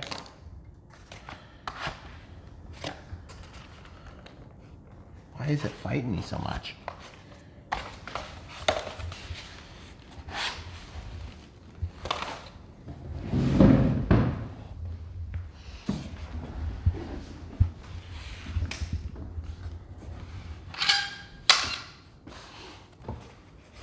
Over here, you're gonna have to film so you can see what I'm talking about. See this tape? That tape I have to push up with my finger, and then I have to support it like this to get that opening clear.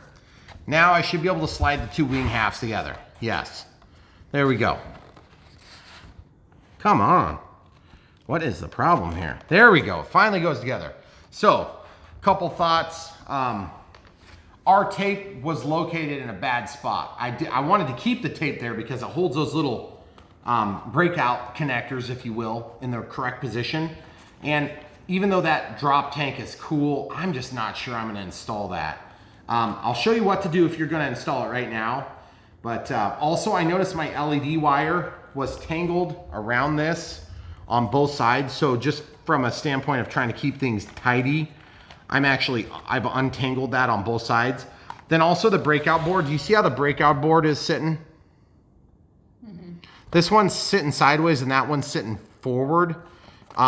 It's not really a problem, but I just would like to have the length the same, because they're not the same now. So I guess honestly, I don't like the way that's working. So I'm gonna fix that right now.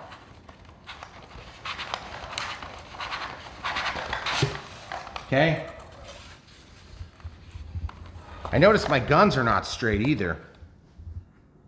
Those are just glued in there, so if you're wanting to resolve that, I might have hit them, but I don't think I did. Did I hit them? I don't think you did. I was pushing hard, but I was being really mindful to grab from the very end of the wing. Mm-hmm. Okay, so the other one, okay, so this, I'll just give you a good shot of this. This is labeled really clearly. There's additional points Okay.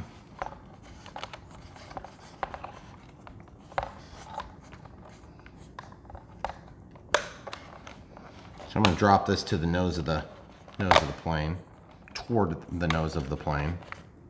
You see this? I just cut that so that it would give me some extra pressure, kind of holding the components together, which it did successfully do that. But then I can use this tape also to more or less keep access to this screw hole available. Because if you were to use this, this is going to slip up into these two spots here, and then it's just going to slide in like that. Oh man, that's pretty cool. I don't know, maybe we'll have to do it. I'm not sure. Sometimes these things look really cool, but then they just create a lot of extra drag.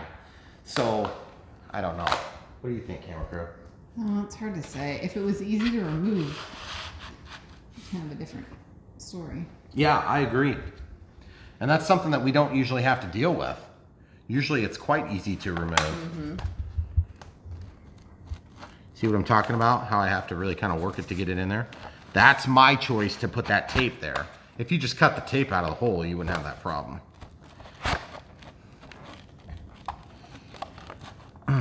Boy, kind of surprisingly tough fit there, guys. Okay, so now they're joined, but you see got a little gap there. That is very unsurprising. I did not expect there to be a gap like that. I'm hoping that disappears when we go to put this wing on. Okay, so as you can see from the bottom, see I've got kind of like a bad fit. Look at this. Mm-hmm. That is not a good fit. So maybe it isn't in my head. I felt like it wasn't lining up right. That's gonna be one of the worst wing joiners I've had in a while.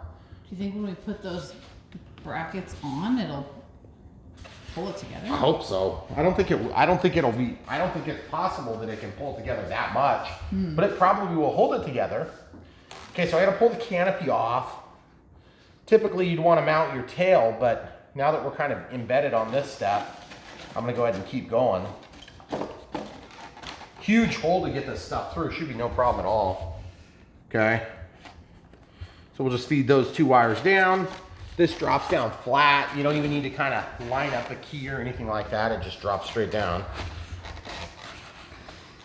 Yeah, that is really kind of super disappointing that there's that much slop on it. I can't hardly believe it, actually.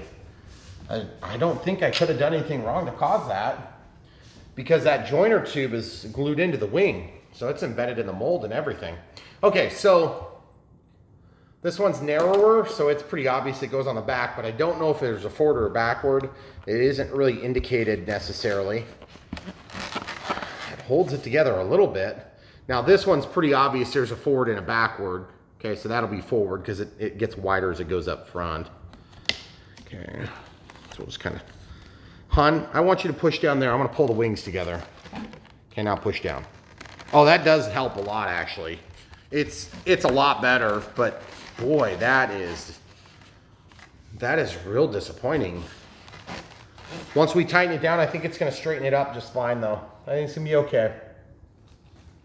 All right, so for these longer bolts, and then the last one in there must be an extra then. So I kind of have a bag of just extras. I had somebody suggesting to use a drill the other day to put these things in. This has been some time again, actually, now that I think of it. And there's certainly nothing wrong with using a drill if you're real careful. My issue is I get to where I'm in a bit of a hurry because I feel the pressure of trying to get things done quick on camera.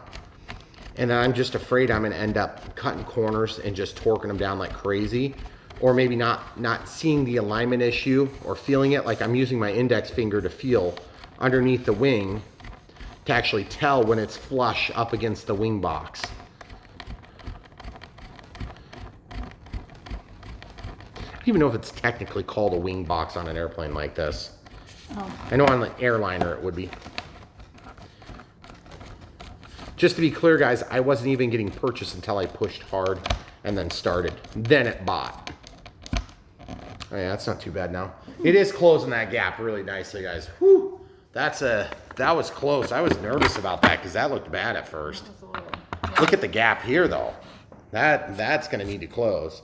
Otherwise, we're gonna have some like major asymmetry on the controls to try to make up for that big of an indisparity on the wing.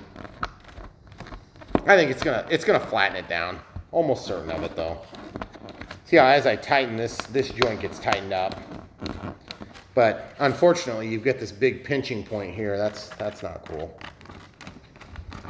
Would have liked to see a little better.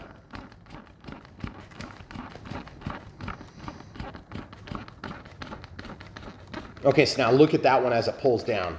Watch this one as it pulls down. Okay, so I'm gonna just, okay. Show them where I'm touching with my index finger under here. You see that?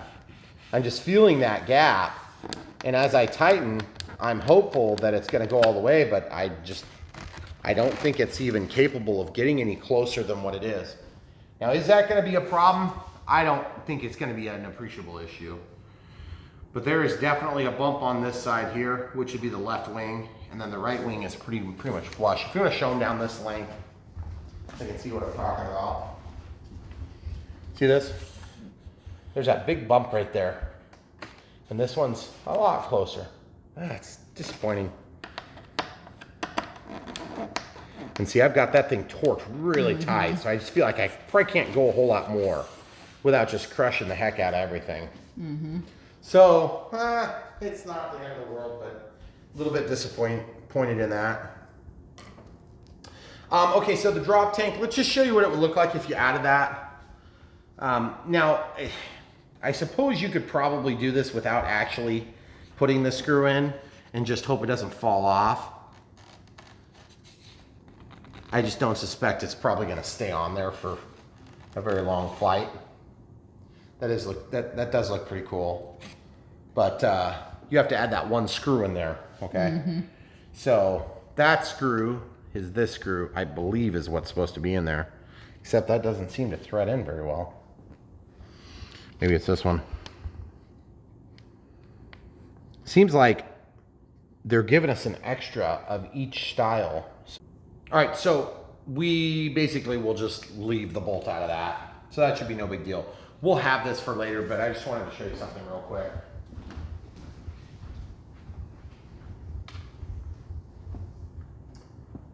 They're so dang cute. This is mom and this is daughter. The youngest and most littlest one of the batch. And she's now pretty big. She's probably 3 times as big as when we got her. Yeah. But she is so feisty. Do we still have the remnants of the... No, I think I threw it all away. Well, they killed one of our night vapors. Yeah. It was a bad day. But it's okay, they only almost killed the second one. It was the first time we had a destruction of an airplane. We've had them chew on the tails a few times, but we've never had them destroy a whole plane, and they killed it. Yeah. In like 5 minutes. It was pretty bad. The 3 little kids. And one of them. And not that one's mother. The mother of the other two. I don't think she was the instigator. I don't think she was the instigator, but she sure didn't stop it. Because I came out and caught her eating it too. So, luckily, none of them died from eating the carbon fiber. Oh, it's so weird. There's this warning logo, and it just blew right off of there. Yeah, don't cut your hands on the props. Okay, be careful about that. All right, so typically you want to put the tail on first. It's a lot easier to do that first. But in my case, I was just embedded in that. Okay, so that slides back and then the holes line up real easy. And I want to do that from above actually. That's calling out a 40 and a 32. It is technically calling out what looks like a pan head, but these are both. See? This one's 40, this one's 32. Okay. And those ones are what appear to be 2 millimeter. Yeah, 2 millimeter hex. Okay, so the longer one, actually the longer one's supposed to go in the back. Yeah, the longer one goes in the back. That's weird. They must have a rod oh, it's probably from the landing gear taking up space. But see, look at this, guys. When that goes in, that's not gonna be, that doesn't seem right. See? They got that angle on them. Why would you have an angle on the face of that? Yeah, this one's shorter because there's landing gear assembly under there. But it did bite, right? Yeah, it's biting for sure. And it is gonna be flush. But it's just very strange that it's not gonna be flat on flat. Yeah. You can show them from here if you want. See how it's pulling that down? Look at that. See, and even as I go here, it's pulling it down. So that's really sturdy. Now we have to put the vertical stabilizer and rudder. And then we'll be feeding one screw through on that. Okay. And then we have to snap this. This little area here snaps to this. Okay. So it's going to go in there and give it a pivot point.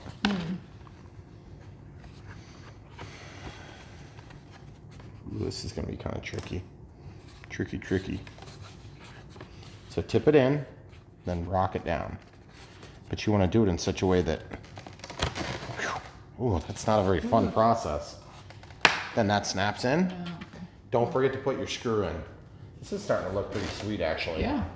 It's definitely got the beautiful lines of a P-40 so far. Okay, so now I'm not sure if I have to open the gear door to get to it. Yep. Oh, do I have to actually open the gear? Ooh. Ooh, really? Yeah. I didn't read Show the the people. directions on that step. They say on the rudder, actually they don't even mention it. Wait. Yeah, they do. Yeah, they say you have to open them. Oh. Okay.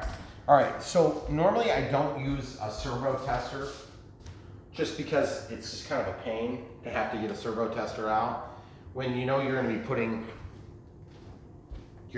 everything on a receiver in just a few minutes. So I'm just going to grab a smart battery, power up the XBC 100 smart checker. And I'm going to basically retract the gear or extend the gear. So I need to make sure I'm out of the way of the gear doors. Am I? Yes. Okay. So guys, this is how you do this. Any servo you want to test, you can do this too, by the way. Okay, so here's the gear. Those are the mains. And I'm assuming, yep, that's also going to be for us the tail wheel, I believe. Okay, so this has a negative on the side here, on this side, so the far side. And then the signal would be the opposite, so. Okay, so once you're plugged into that, you can click, go down to servo test. Oh. Cool. Okay, so that gear opened up. So now that that's opened, we can go ahead and unplug the servo tester and the servo wire. We obviously did not retract the main gear because they must not be plugged in because we don't have our breakout plugs plugged in yet. So now that that's done, we can flip it over, carefully lay it down. Okay, so then I need the 2mm drive again. This one's saying it needs a 15mm. So this 15mm, I think it's this one. Let's check.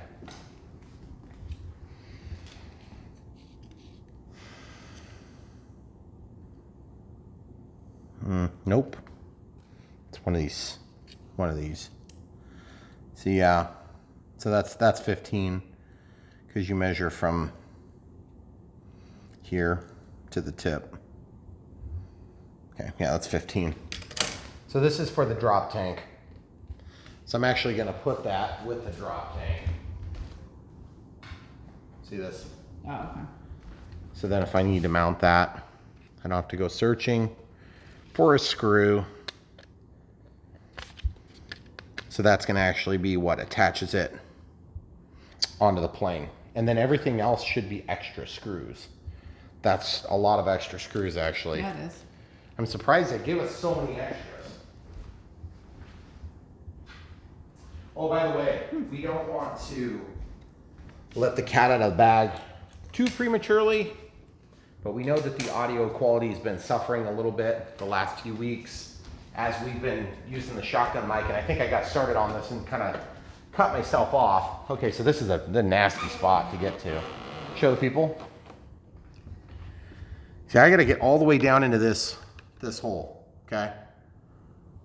Why don't you go to the sink here? And then I'll try to do this.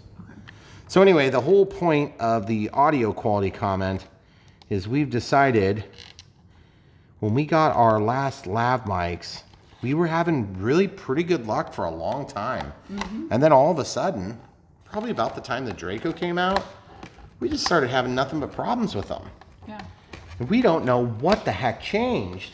And it was really pretty frustrating experience. And so we just said, to heck with it. If you're not gonna work, we're just gonna eliminate you.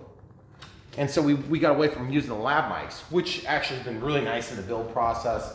But once you get out in the wind, this shotgun mic just does terrible. It's got a huge thing on it, you know, to stop the wind. Doesn't do anything. It just clips like crazy, and it's just terrible audio quality. And I'm sure you guys have been noticing it. Well, anyway, so we got some Rhodes mics, lab mics ordered. It's called like the Duo, I think. And that was the reason we didn't get a Rhodes at the beginning, is because first of all, they were double the price for one mic setup that we were using before. And the ones that we had been using, do you remember what they're called? Oh, they were Photo Well. Was the Photo brand. Well. I'll just bring them out real quick just to answer, because people are curious about this stuff once in a while. I'll bring them to you. So the Photo Welt allowed us to each have our own lav mic, and they worked nicely for us, okay, for a long time. But then all of a sudden, we started having lots of problems, and we don't have any good explanation for it. We're very careful with our gear. We don't kink the cables. We're very careful to make sure that the mics don't get pinched here or cut here or anything like that. And we just, all of a sudden, we just started having lots of problems. And so we said, forget it. Well, when we bought these were half the price of the Rhodes equipment, and it allowed us to mic up camera crew and myself, as opposed to just micing me and then having to pick up her voice for her snide remarks and commentary on my commentary. We didn't want to lose the. We didn't want to lose that commentary. So also, when you're out in the environment, we were fearful that we were going to lose too much of the ambient noises. Like, for instance, when a sailplane comes by and makes a big loud whoosh or a scream, because I love that aspect of flying. And so the lav mics are really good to keep good audio quality from me or from Megan in this case. But we said we can't do that. We're not going to do two different systems. So we ended up going with those. Well, since then, last month, they just released the Duo. So we've been waiting a little bit just to make sure it would work, and it was good timing on our end. So we're gonna go ahead and order that. We'll spend about 300 bucks on that instead of 100 bucks. So hopefully it works good. And now that they released the Duo, it actually has a longer range too, which is part of the reason. That was the other reason we went with the Photo Well. And we didn't go with the Ceremonic, which is the other popular one, because the reviews that we watched, when people turned their back. Yeah, when they turn their back, like I do often. Yes. Then you'd lose signal. Plus, we're in a 2.4 gigahertz range when we're operating with our transmitters. Yeah. And so as a result, we have to be super careful that we aren't causing interference or receiving interference to the mics. And like my transmitter would have been down here, but even still, that's a big factor. And so when you guys are critiquing our audio quality, believe us, we already know it's bad. We're trying our best to come up with a good solution that still meets our shotgun filming style, because we really want this quality to be back to where it was. We feel bad because, like, I was very, very big on bucking concept of a lav mic, and I hated it, and I still kind of hate doing it, but it was such a big improvement for you guys that we just couldn't see not doing it. So anyway, we just wanted to give you that quick update. We have a ton of content coming, by the way, if you didn't already know. This is just one of a few different plug-and flies that are coming. And then we have tons of bind and flies that have been re-released with the new Air 631s or Air 637 TAs. We're gonna do those as well. And then there's some brand new stuff that you haven't seen, nobody's seen yet. And it's gonna be released here actually this week. So depending on when you're seeing this video, I don't know if this is gonna be released before June 10th, but there's some big stuff coming on June 10th. And so we're quite excited. Unfortunately, our plane is stuck in China. And so you won't be seeing ours for a few days after that at the minimum, but we have some really good stuff to bring in the meantime. But we're super excited to be bringing you some of these early releases. But in the meantime, this is something you can buy right now if you just look in the description below. We know you guys are always asking how you can support us. That's how you can support us. Look how beautiful this thing is. Oh my goodness. Now I do not have the linkages attached to the ball joints on either the elevator or the rudder, and that is strictly intentional because I want to get this thing hooked up to the receiver so that I can have all the servos centered. Then I can make my mechanical adjustments prior to the maiden flight, obviously. So we're going to actually set this thing down. Might take a quick break, get things set, and we'll come right back for the initial radio setup as we finish up the ball joints in the mechanical installation. All right, so we're doing this P-40B 1400 by FMS, and we need to do the radio setup. I think we're gonna go with an AR631 on this one. We could do the 637T, and that would give us pack voltage, but I think in this case, we're just gonna go by timer and the XBC battery checker. After the first flight, we'll just set a timer. It's a Warbird, so you're gonna tend to kind of burn through the battery about the same rate. So in my experience. So what we're gonna do is we're going to get this fired up. Now this thing calls for a 4S 3300 with 35C. And so one of the problems I'm having is that I don't have a 35C rated pack. I was looking for a 50 and 100 thinking I could find surely a couple of 2200s, but in doing a little bit of research just to help me out, come to find out it looks like 4000 4S is probably about the right size because some of the guys were having trouble getting it to CG out with a smaller pack. So that being said, my hope is I'm gonna just use this 2200 4S as a test just to get everything tested out because also keep in mind, this does have, for the connector, it's got an IC5. So an IC5, of course, is going to be a bit of a challenge when you're using an IC, or excuse me, that's an EC5, and this is an IC3. So I need to use an adapter.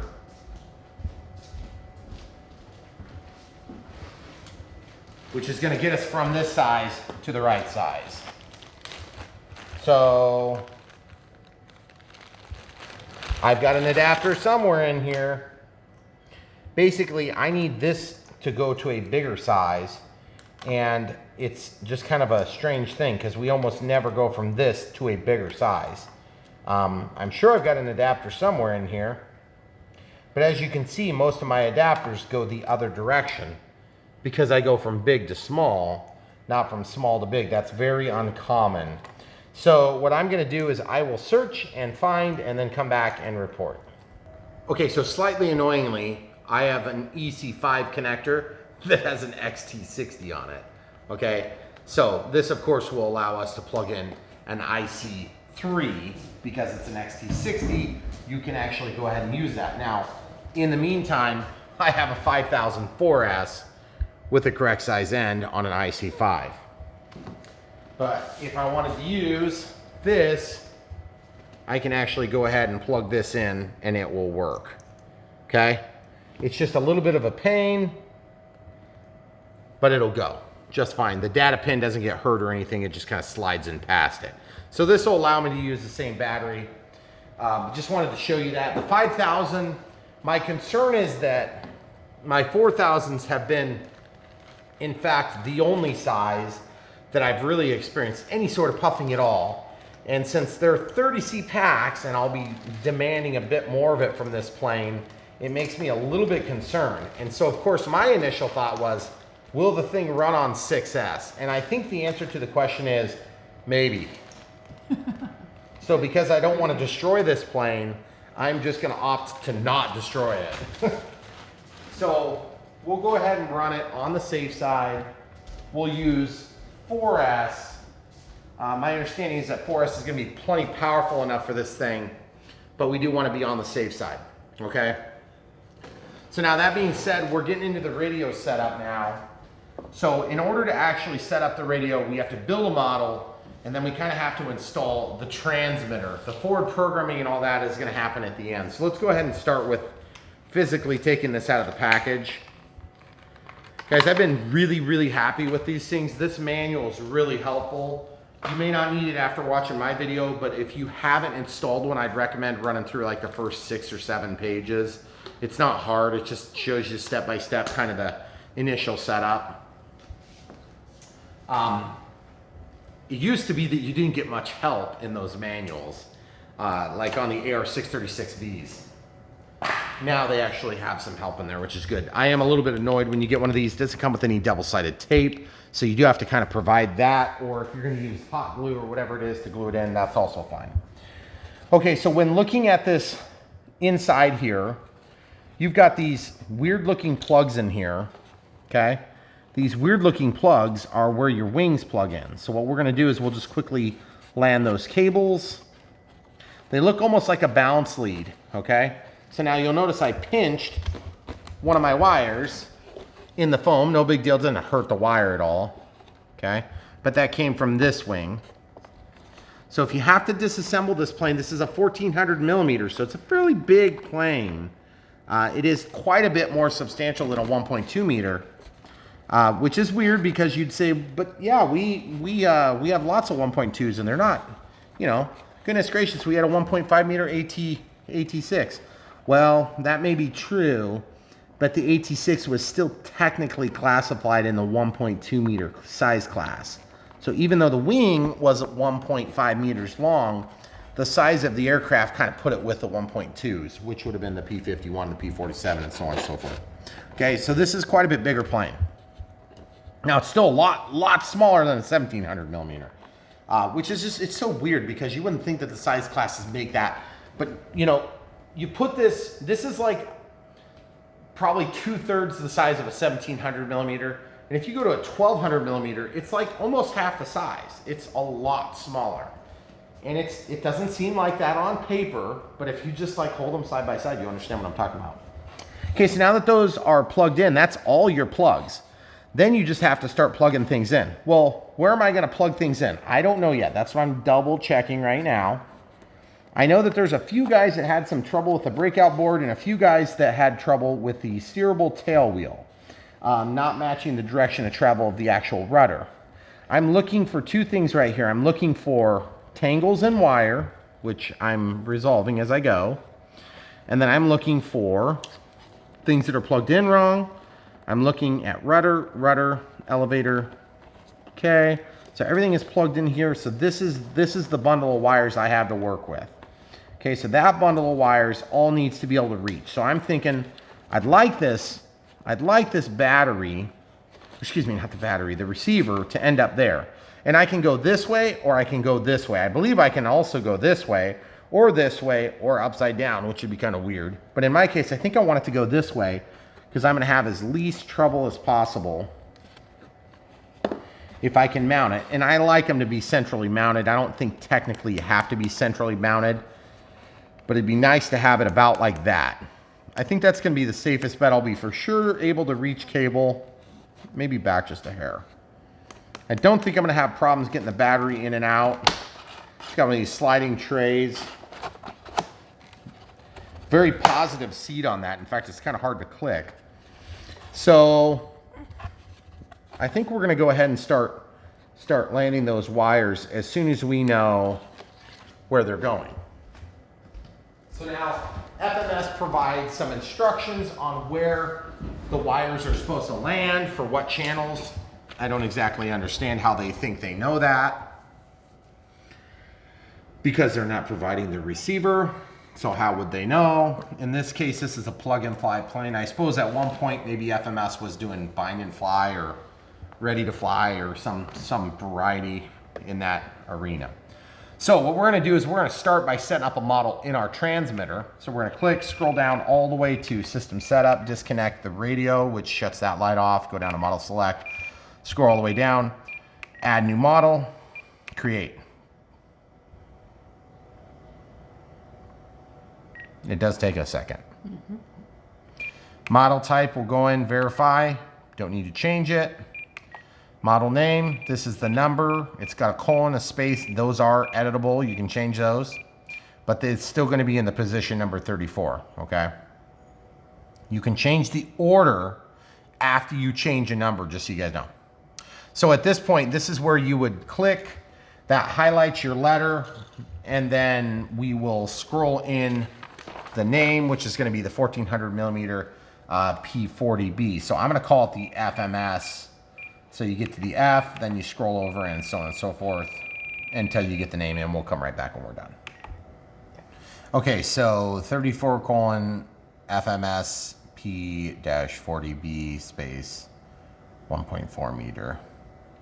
So that helps us because we'll have potentially other P-40Bs, and this is going to give us something to start with. So we'll walk out of that. Okay, so we've got the name done. So now we have to set up the aircraft type. So we want to have one aileron and one flap. The tail's normal. We'll scroll to this, and we should be able to go over to an image that's pretty good. I don't know if there's a P. Well, that's not a P40. It's probably about as close, because that's like the P47. There's P51. FRU Corsair, T28, Spitfire, and then the, is that the 190, the FW 190? That's probably as close as we can get. And we'll walk out of there. They don't give us a timer. So I'm gonna go in first and set up throttle cut, set it to switch H, and just look down here and you can see it's at -100. When I turn that off, it goes up. Okay. Move a flap system, set it to switch B. Whoops. Switch B. I don't know what type of correction we're gonna need, and I actually don't know which direction. Usually on something like this, it'll be like +100, -100. But I honestly don't know. So I have to kind of play it safe and leave it in the middle. Okay. That way I don't damage anything. I don't typically do a lot of this, but I think I'm going to do a rudder to aileron. You know what? We'll leave that off for now. We might add that later. And let's set the timer to a 1-out timer for 4 minutes, and then we can gauge it, you know, like 4,000 milliamp hour 4S, 4 minutes, and then we'll just kind of adjust from there. Scroll over, shut down the 1 minute tone, 20-second tone, 10 seconds I want voice, expiration, tone and vibrate, and then we'll walk out. Okay, so now the timer is going to start when you go over 25%, and it's going to count down. I'm going to clear that. Throttle holds on. Let's talk about expo, do rates in expo. On ailerons, we're going to go switch F. We'll set it to like 5, then 10, then 25, and I'm going to drop this down to like 90. And we're going to do that same exact setup on all 3 of the axis of control. And that just gives me a place to kind of, got to drop this down to 90. And then we'll do it also for rudder. So basically you have a little bit of expo on every setting. But where I want to start is in this setting. And then if it's not enough, we can kick it up here and really get quite a bit less sensitive on the sticks. And then if we want to have more sensitivity, we go back there. So we start in the middle. If we need more to get to the ground, we can go here. If we need less to get to the ground, we can go here. Okay, so we're good there. We don't know what direction the gear are going to operate, so we need to make sure that our gear are in a place where they can open, okay? So we've got the throttle hold on, we've got the sticks down, we've got the knob in the central position, which is important because we are going to have that. I do have my flap in the center. That's something I normally wouldn't do. I don't know which direction A needs to be for gear, but we'll just go with it for now. Then I'm going to switch over to monitor mode by just scrolling over one step. And then I can see what the channels actually are as opposed to what the book suggests, which is right here, okay? So you can see it doesn't match, okay? Mm-hmm. So I don't know why they try to guess what your setup is gonna be. It doesn't matter. It doesn't matter what they think it is. Because you might be using FR Sky, you might be using Spectrum, you might be using, you know, some orange or lemon or whatever it is. It doesn't matter to me what you use, but I would recommend you use this one because we're going to go through Ford programming after we get this all wired up. So at least we know where things plug in, and that's what we're going to do now. Now remember, you can have this at a level while you're working on it, so it does make it quite a bit easier to reach. So the first channel is throttle, and that's not to be confused with the bind plug. So we want this to go back here. So we're going to kind of hold it like this in our hand so it's easy. So negative, plus, and signal. So black, red, and white, or in our case, yeah, that's what the throttle is on the ESC for this one. Okay.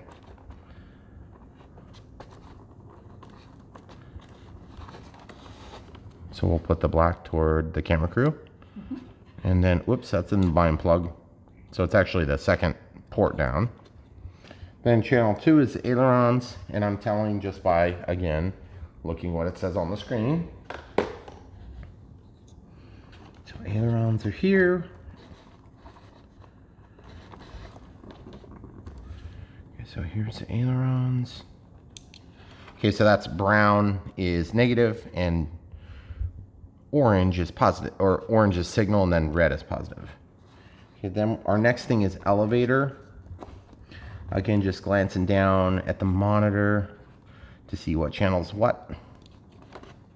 And just assuming everything is labeled correctly. Then we have, the next one is gear. So channel, that's weird. Seems like rudder should be next. It is next. I skipped one. This is tangled, so I'm gonna pull that from between those two and then get that. Rudder is next. Rudder is the 4th channel. And then gear is the 5th channel. In this case, again, just based on the way we're using it. And then the 6th channel is going to be flaps. Okay. Let's just see all the light colors are on this side, all the dark colors are on this side. So that's a quick check you can do. Okay. Then this is ultimately going to sit right there. And then I can just feed this antenna down into the tail of the aircraft. Now, if you have the AR637TA, it's going to be real similar, but there's another antenna that comes out the side for the diversity antenna. Okay, so that's where that's going to be. And just for grins and giggles, I want to try something on this plane. We don't often do this, but every once in a while, it's kind of nice to just show that it can be done and it works. Ideally, you want to glue this down with like a double-sided tape or whatever, because then you have a little bit of vibration isolation. But I'm actually just going to show you, you can use the China glue just the same, or foam, foam to foam. Now just keep in mind you want to get it on the plastic and not just on the label, okay? The only problem is that label is going to peel off, almost certainly, but the good news is this stuff stays pretty clear, okay? So I'm just going to put a little bit there, and I'm just going to put a little bit here. The stuff is hard to see, but it's there, okay? Then I'm going to tack this down into the glue, and I'm going to pull it up, and I'm going to push it down and pull it up, and just kind of repeat a few times and that'll tack it up a little bit and make sure that I have good adhesion, okay? Then I'm gonna pull it out and just let it sit for a second. You see all the stringy strings? That's good. And so you wanna let that cook for a little bit, meaning chemically react with the air that it's mixing with. And then once that stuff kind of dries up a little bit, then it's like a contact cement. So you can actually stick those two together and it'll be a really good, strong mount. You see those strings when you move it. Yeah. And if you guys accidentally glue that wrong and you want to release the glue from a China glue, you can use Kicker, and it will, many times it will break down that glue. And if you can just get into the edge, you can work it into the edge and it'll kind of wick into it. And then you can peel it right off with no damage. It's pretty cool, but it does kind of make a mess and you have to get that cleaned off. So this doesn't need to sit for very long, probably like, I don't know, 30 seconds to a minute, and it'll be plenty tacky to do what we need to do. And you can also tell, because when you smell, the smell is gonna dissipate a little bit, and then it'll stick together and you won't hardly be able to move it. Okay, because right now it just kind of mushes around and it's, you know. Be here in a couple of minutes. Like, watch this. Even now, it should be getting pretty close. See? Like, I mean, I can definitely pull that out, but look how stiff it is already. Isn't that crazy? Look at that. I can almost pick up the plane with it. Okay? So yeah, so if you don't have a 3M double-sided tape or whatever, you can actually do that and it will work almost as good, maybe not exactly as good, but it's pretty close. Okay, so now while we wait for that stuff, and I got a Q-tip here, just to kind of go around the edge and just grab like all the little strings, because that stuff can be a little bit messy after the fact. And the cool thing is, once you do that, then you can let that tack up and you can roll all those strings together super nice, and it'll clean everything off almost perfect. Okay? So that's gonna be glued down in just a matter of a couple of minutes to a permanent enough fashion that we can do the job with that, okay? Now, the other thing is, sometimes I'll come back with hot glue and I will glue the corners just to kind of hold it in place to really fix it in place. But again, that's somewhat optional. So a couple things quick about safety before we get all the batteries plugged in and everything.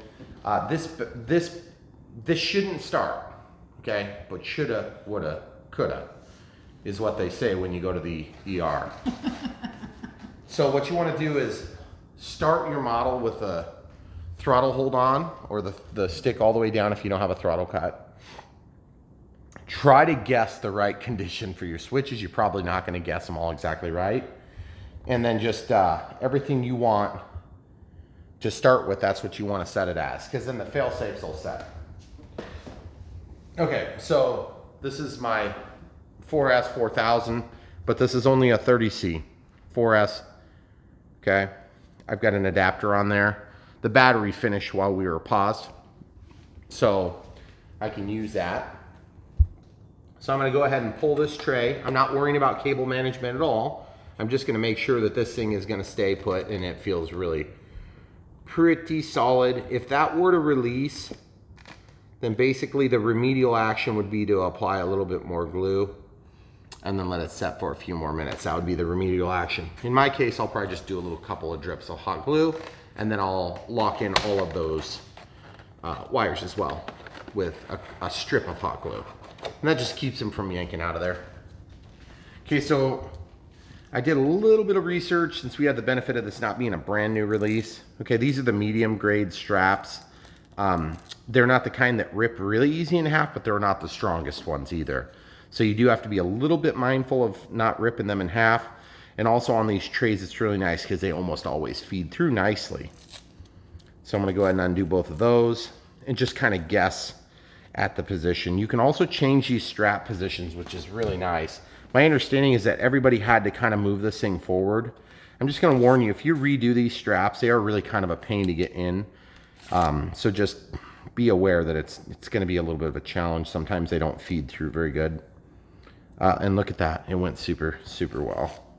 If you think you're going to have to do it while they're new, before Yeah. they get all fuzzy. Yeah, because it makes it a lot harder to feed them through. Okay, so that's good. And then this one here, because like I said, what I've understood is that everybody has pretty much had to bring the weight as far forward as you can, because you'll eventually hit a firewall in here. And a firewall is, you know, in air quotes, but basically where the foam is. Right. So, okay, so we'll just pull this strap out. These are super nice though when you can adjust them like this. Okay. I'd like to probably go into this narrower spot here because I feel like it's going to grab onto the battery nicely, because you see that width? Nah, it's a little bit, might be just a little bit tight. But it might be about right too. Let's try it. Let's see how it looks. It's always nice when you get these straps set up exactly the way they should be, because so many times we just kind of have to tolerate it because they're glued in, or not intentionally glued in, but they get glued in by accident. Okay, so I'm going to put that like this and just push it a little bit further forward than I think I need. And you can see I just try to get that strap opening so it's right up at the top. Okay, then when you feed this thing through, of course it doesn't ever feed through very well. It'd be cool if they do like a, you know, like a metallic ring or something that you could really get some leverage on. So what I do is I pull hard and then stick it to itself, and you see you don't have much room. So in this case, I kind of screwed up. I need this to kind of be on the other, almost on the other side like this. Okay, so sorry folks, I always mix that up the first time, because then it gets memory and you'll know exactly where you're trying to kind of basically get them. See, and then you can pull just super, super, super tight. And what ends up happening is you end up bending this tray. That's going to be the weak point, so you'll find that. And then if you have like a long tail like that and you want to make it easier to undo, I'll double them back onto themselves like this. But this is actually super easy to get to. Just remember, when you slide into this locking part of the tray, if that thing is going over the tray, it will bind. And it will not allow you to lock it into the receiver, if you will. Not to be confused with the signal receiver. Actual receiver. Yeah, right. Okay, so that's a pretty good width there, actually. Okay, so just pulling a little bit through. Okay, here we go. So we're just going to slide this one through. And just pull that super tight as you can get it. And then when you bring it back around, you can just double it back onto itself so it keeps out of that tray. And that's good enough. If you're having issues, then you're doing some insane maneuvering, like crashing. So now I'm going to slide this in. Now the reason I'm actually putting it in like I'm going to fly it is because I want to get the CG the way it's going to ultimately be. I just realized that rhymed.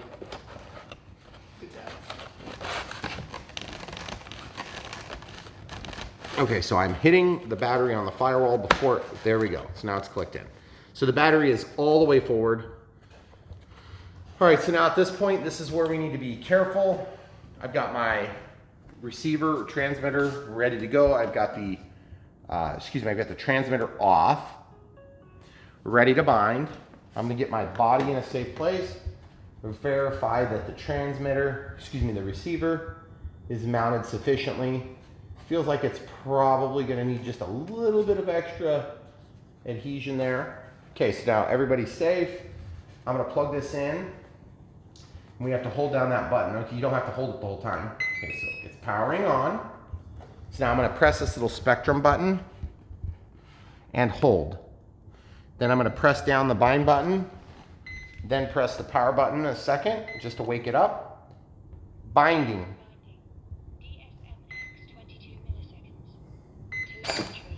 Okay.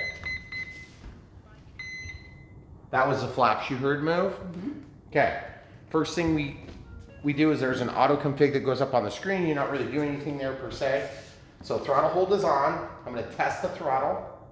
Nothing happens. Now I'm going to shut off the throttle hold. If it starts, you can deal with it. It didn't. Very good. Now I'm going to get out of the way in case a prop gets thrown.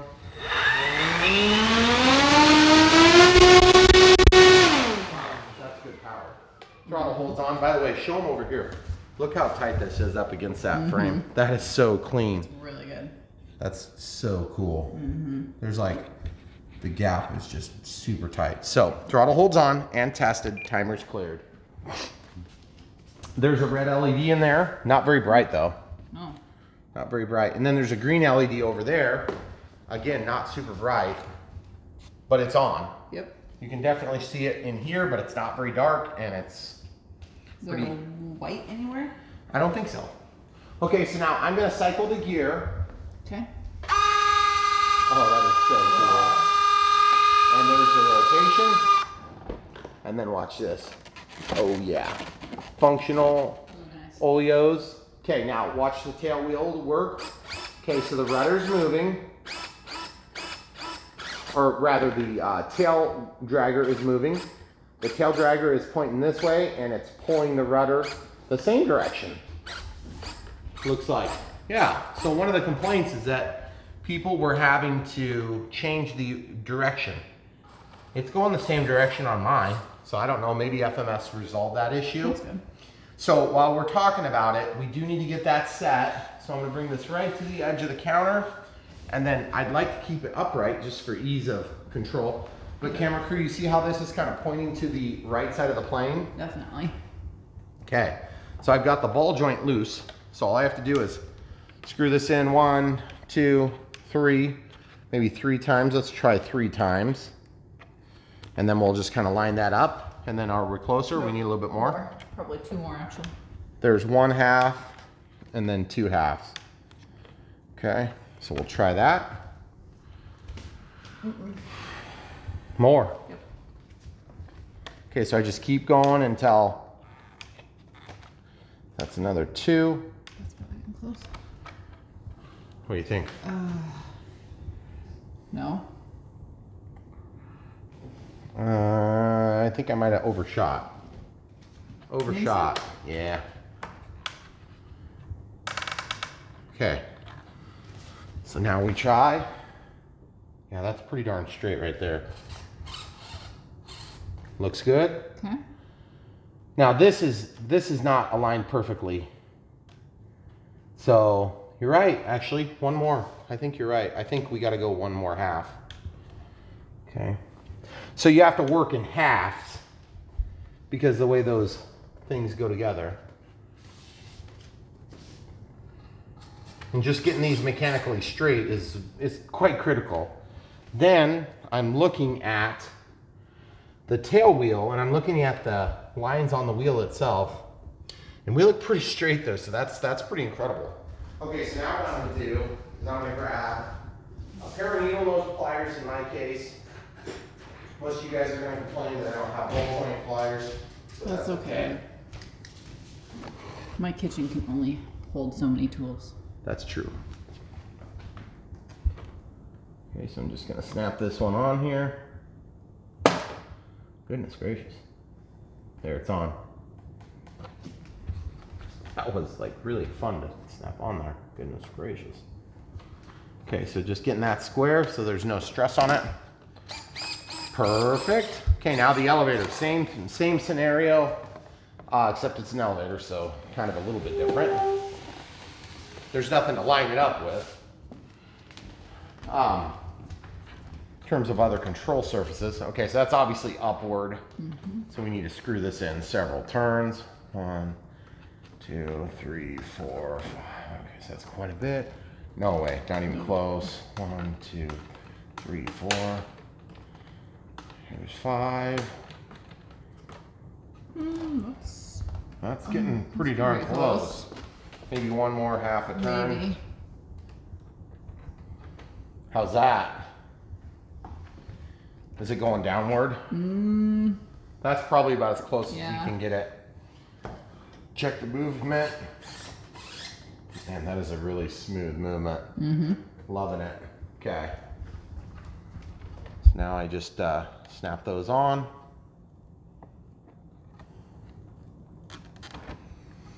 I gotta try one thing. Yeah, those are ambidextrous. Some of those will only go on one direction. And about the time you realize that you will have destroyed it. So if in doubt, double check. Okay, so that one's on. Nice. Okay. My roll axis is wrong. My elevator is correct. Down, up, right, left. Excuse me, right, left. I was just saying it wrong. Okay, the flaps are in opposite condition from what they should be. Okay, so we're gonna fix the ailerons first. Oh, and by the way, the gear are in opposite condition as well. So I'm gonna go from travel to reverse. So now the gear are up. I want them to be up here. Down here.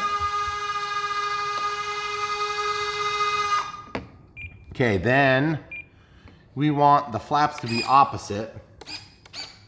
Full landing flap, takeoff flap.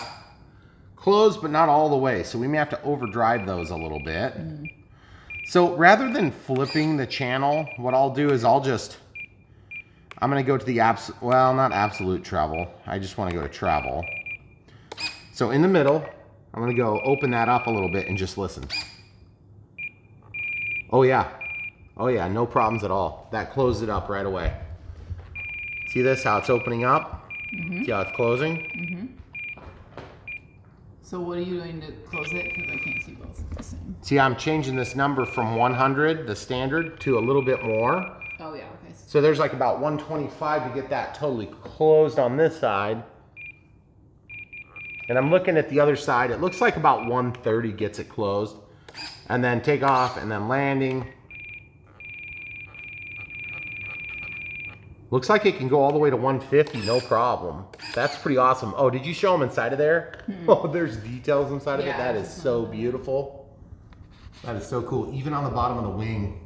Oh, cool. That is so cool. And they even have the cutout for that thing to fit. That is so cool. Very well thought out. Okay, so full landing flaps, takeoff flaps. Okay, so now what I'm gonna do is I'm gonna go down to my flap system. Did you switch your ailerons? Not yet. Oh, okay.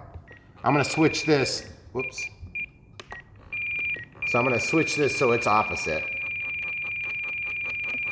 Okay, and then I'm gonna switch this so it's the other way. Okay. Now remember, the flap mode operates with absolute values of 100 and 100, okay? So if you want more, you have to then go in and change it in your servo setup. Okay, so I'm gonna set that to like a 2-second deployment on the first, 2-second deployment on the second, and then 2-second deployment on the third setting. So cool. And then we will absolutely need some elevator correction. I just don't know how much. So here's 15, going the right direction. So I'm gonna set it to like, I'll set it to like 8 and 12. And I'm just looking at the elevator to make sure it goes downward, okay? Inboard, split flaps. Oh man, that looks so good. That's so cool. Exciting. All right, so it's coming along pretty quick here. So now really the only other thing is I need to switch my ailerons. So we'll go back into servo setup, we'll go to reverse, ailerons. So now that's rolling left, rolling right, elevator up, elevator down, yaw left, yaw right. Okay, cool. So I'm gonna go out, I'm gonna set up one thing right now. I'm gonna go in, and I don't normally do this, but this is a warbird, so it's gotta have a little bit of coupling here. So rudder to aileron, except I want it to be aileron to rudder. I'm gonna turn that. I don't want that to be like that. I just want it to be on, but I don't want a lot. I'm gonna do like 15. So now when I move my ailerons, it's gonna move the rudder. When I move, see, come over here. You stand behind where you are. So when I move this way, it's gonna roll the plane this way, it's gonna roll the plane, and it's gonna yaw. It's gonna yaw into it. So that keeps the turn coordinated. Now, of course, I'm gonna coordinate it probably more when I'm doing it, but I just want a little bit for when I'm not thinking about it, okay? So now a lot of times when I do my coordinated, my aileron to rudder tie, I'll actually coordinate those relative to the flap position. But in this case, I'm just gonna have a little bit, like 15% all the time. Takeoff flaps, landing flaps. Okay, so now the other thing too is like in my flap setup, this looks like it's supposed to be symmetrical, but it's not. I actually want less for the takeoff flaps than half. Remember, we only go to 130 on the takeoff and we go to 150 on the land. Sorry. So we only go to 130 on this one. We go to 150 on this one, okay? So I want to actually reduce that. So I'm going to carry up to like 20. Okay, so now show the people. So there's takeoff, there's landing. They really come down on barn door, okay? All right, so everything is set up. Now what we have to do is we have to get forward programming taken care of so that we can have AS3X and safe. But because we are so set up, I really want to get the center of gravity marked so I don't forget. Oh, okay. The center of gravity is more of a mechanical setup thing, so I want to have that done.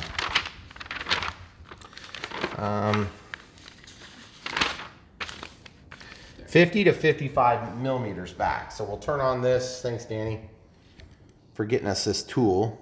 That was nice of you, again. Okay, so we'll go to 50. Just dial it in, okay. And what we're gonna do is we'll mark, now when you have a plane with retracts, you typically wanna test it with the retracts out.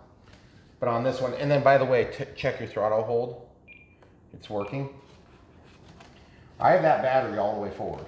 Okay, it's as far forward as it needs to be. I always test these low wing planes like this, okay? So I'm gonna mark the CG on the top of the wing. Okay. So 50 in.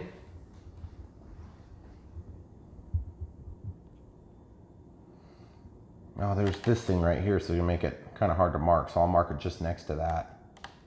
So one little bump. And 50 in. One little bump. And then we'll go to 55. So I just scroll it on the screen until it says 55. Or really close. Okay, good enough. So remember, if there's a taper on the wing, you want to go to the inboard portion of the wing so that you're at the wing root. That's usually where they're measured unless otherwise indicated. In this case, pretty obvious that's where it is because the wing is pretty straight at the front. Okay, then I take this and highlight those points. I know some of you are probably thinking, why do you mark them like that? Because I don't want to have to struggle to find the CG because we have so many different planes. It is incredibly difficult to keep it straight if we do anything weird. Yep. Okay. And after playing 127, you just You just kind of do it, yeah. So this is a 4,000 milliamp hour 4S. I'm doing it with a 30C. They recommended the 35C, so we're gonna find out. And it's, I'm just gonna say arrow all the way forward. All the way forward, okay? Yep, and I'm so confident that that's right. I'm writing it down. I haven't even done it yet. Well, we haven't tested it yet, but... That's why we have a recent plane that says, nope, on the front. Yes, that's true. We do. Okay. It also says dynamo on the back. Okay, so that thing, wow, that's not very... That center of gravity is like right there on the very front. See? Still wanting to run a little bit tail heavy. So all the way forward is what we're running. Now the reason I'm comfortable doing that is because I read a lot about this plane. We had the benefit of not reviewing it. It was an early release, so we don't necessarily have a problem with that being a complication, okay? When we do the early releases and we're getting the planes before anybody else really has a chance to play with them other than the product development teams at the factories, we tend to have to depend on the couple of things that they say. Well, there's a whole market of people that have been flying this for a while now, so we're kind of late to the show. That being said, I just wanted to point out one other thing. This seam never did close all the way up. It's close, but there's a little bit of a drop down there. This side closed up maybe a little bit better. Still a little bit disappointed about that because otherwise it is really gorgeous. Megan and I didn't like the color of these blue emblems, but I think that's because they had Chinese pilots flying these or something like that. It was like, I don't know if they were defectors in the war or if they were just Chinese Americans that were flying them. So they talk about it on the box. If you're curious about the history. It's a scale, I mean, like it's. Yeah, it's a scale thing. Yeah. Yep, so it's all a legit thing, so it's not up to me. All right, so now what we have to talk about is forward programming, but I want to just double validate that our receiver is good and solid and not moving and not going to move. And I'm feeling pretty confident that that is going to hold tight. Okay, so that's good. I'm confident that that's fine. So now what we need to do is we need to do forward programming. So we'll pause and get things put away and come right back. All right, folks, so we are ready to do forward programming. While we were off camera, I grabbed the hot glue gun just because it was not really exciting. And I just glued the four corners. Just a little bit of drip here, here, here, and here. And then just one swipe right across to hold those connectors so they won't come undone. And then that's gonna give me a little more assurance that things won't pop free. So now that we have everything set as good as it can be set, given the 4000 4S doesn't quite get us to this recommended CG, we will go to a 5000 4S if we have problems, and that's going to get the weight up front. I've heard of a couple of different guys who were saying they use dual 3200 4Ss. Again, that's like a lot more than what's called for, so I don't want to go so much more and then make the thing fly like a dog. But anyway, okay, so all the settings are correct. We're just double checking. Up is up, down is down, yaw left, yaw right, roll left, roll right, and flaps. Flaps, of course, that's not part of the forward programming issue for AS Reacts and Safe, but we just want to verify. You notice we set a bunch of blocks up here. Ideally, this plane is going to be exactly level and true.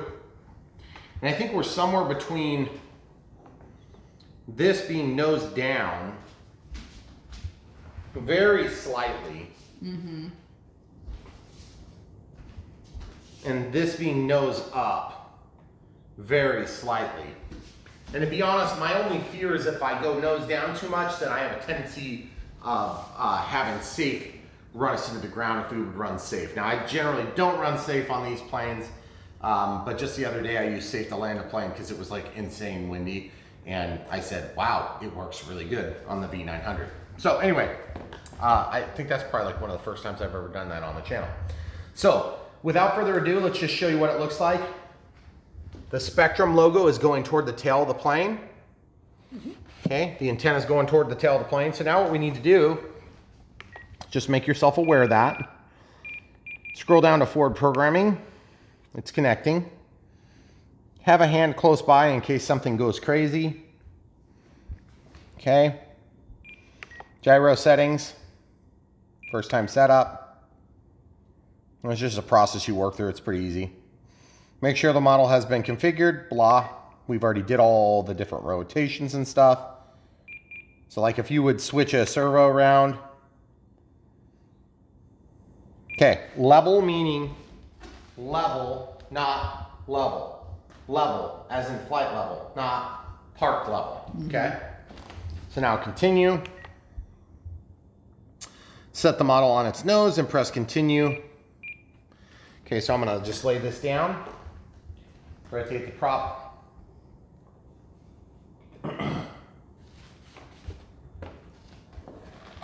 Set it on its nose.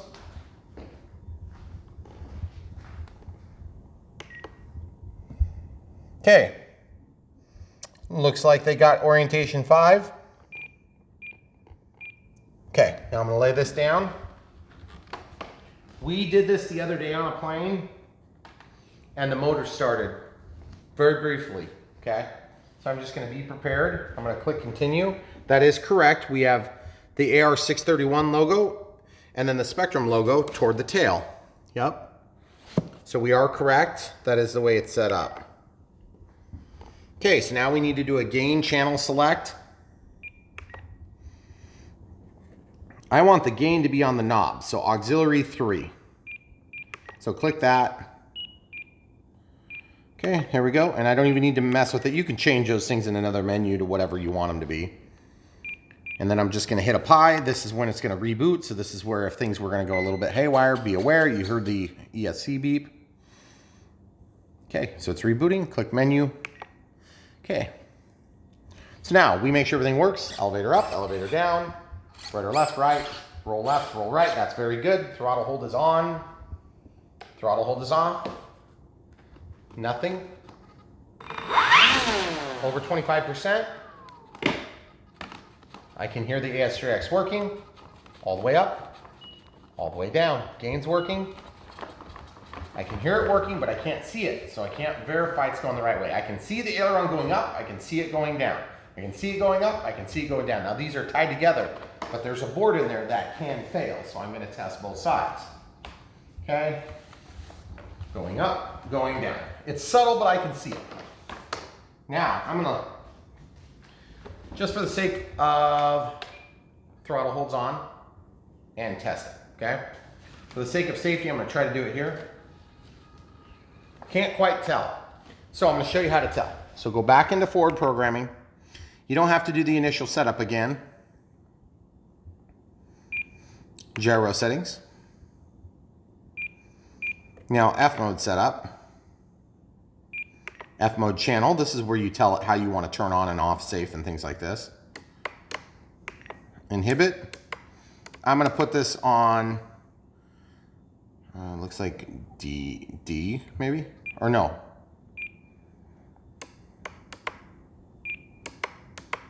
Oh, except B is auxiliary 2, that's flaps. Hold on, I'm gonna walk, I think I'm gonna cancel and walk out of this menu. Well, we can, I know gear's being used. I know auxiliary 1 is flaps, auxiliary 2, I wanna change that input to D. There we go, that should work. And then next. So now, it's gonna give me the chance to see each of the 3 modes, okay? So I want AS3X active on this switch. I want AS3X off on that switch. And I want safe on that switch. So I'm gonna hit back. First time safe setup. I'm gonna put it level again just to be on the safe side. We have to set the gain. Okay, before setting up safe, a flight mode channel must be configured. It is. Okay. Select the desired flight mode switch position to adjust settings for each. Okay. AS3X gains must be tuned and active in safe flight modes to help reduce wobble. Okay. Level model and capture attitude.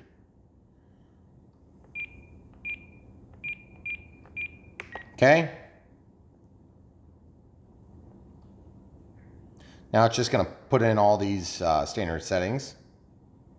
So flight mode 3 is angle limits. That's going to be auto leveling. Then flight mode 2 is going to be safe as inhibited. Flight mode 3, I want self-leveling. Envelope is just limited bank angles. I want self-level, which is angle D something or another, okay?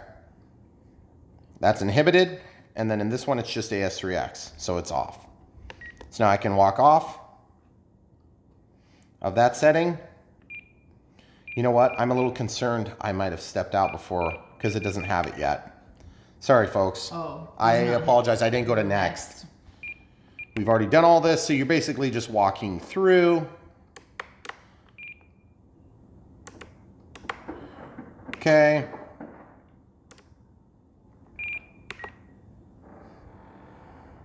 Okay, so this is all the same stuff. Don't worry about the timer, it's no big deal. Okay, so this is already set to be on in the down, nothing, and nothing. That's referring to safe, not AS3X. Then go to next. And then when you hit apply, this is where it could do the reset where your ESC might chirp. That's why you gotta be careful. Here. We had a plane that actually did start running the prop a little bit. It shut off as fast as it started, but it was still, better be prepared for it. Because then you got 2 dances that time. Yep, 2 dances indicates the AS3X and safe are active. Okay, so now, forward programming takes a second to initiate. Gyro settings, AS3X and safe settings. So AS3X settings, 1X. That's a glitch, it will scroll. So we're at 4 times now. Watch this, watch this. All the way up. Oh, I gotta give it some throttle here.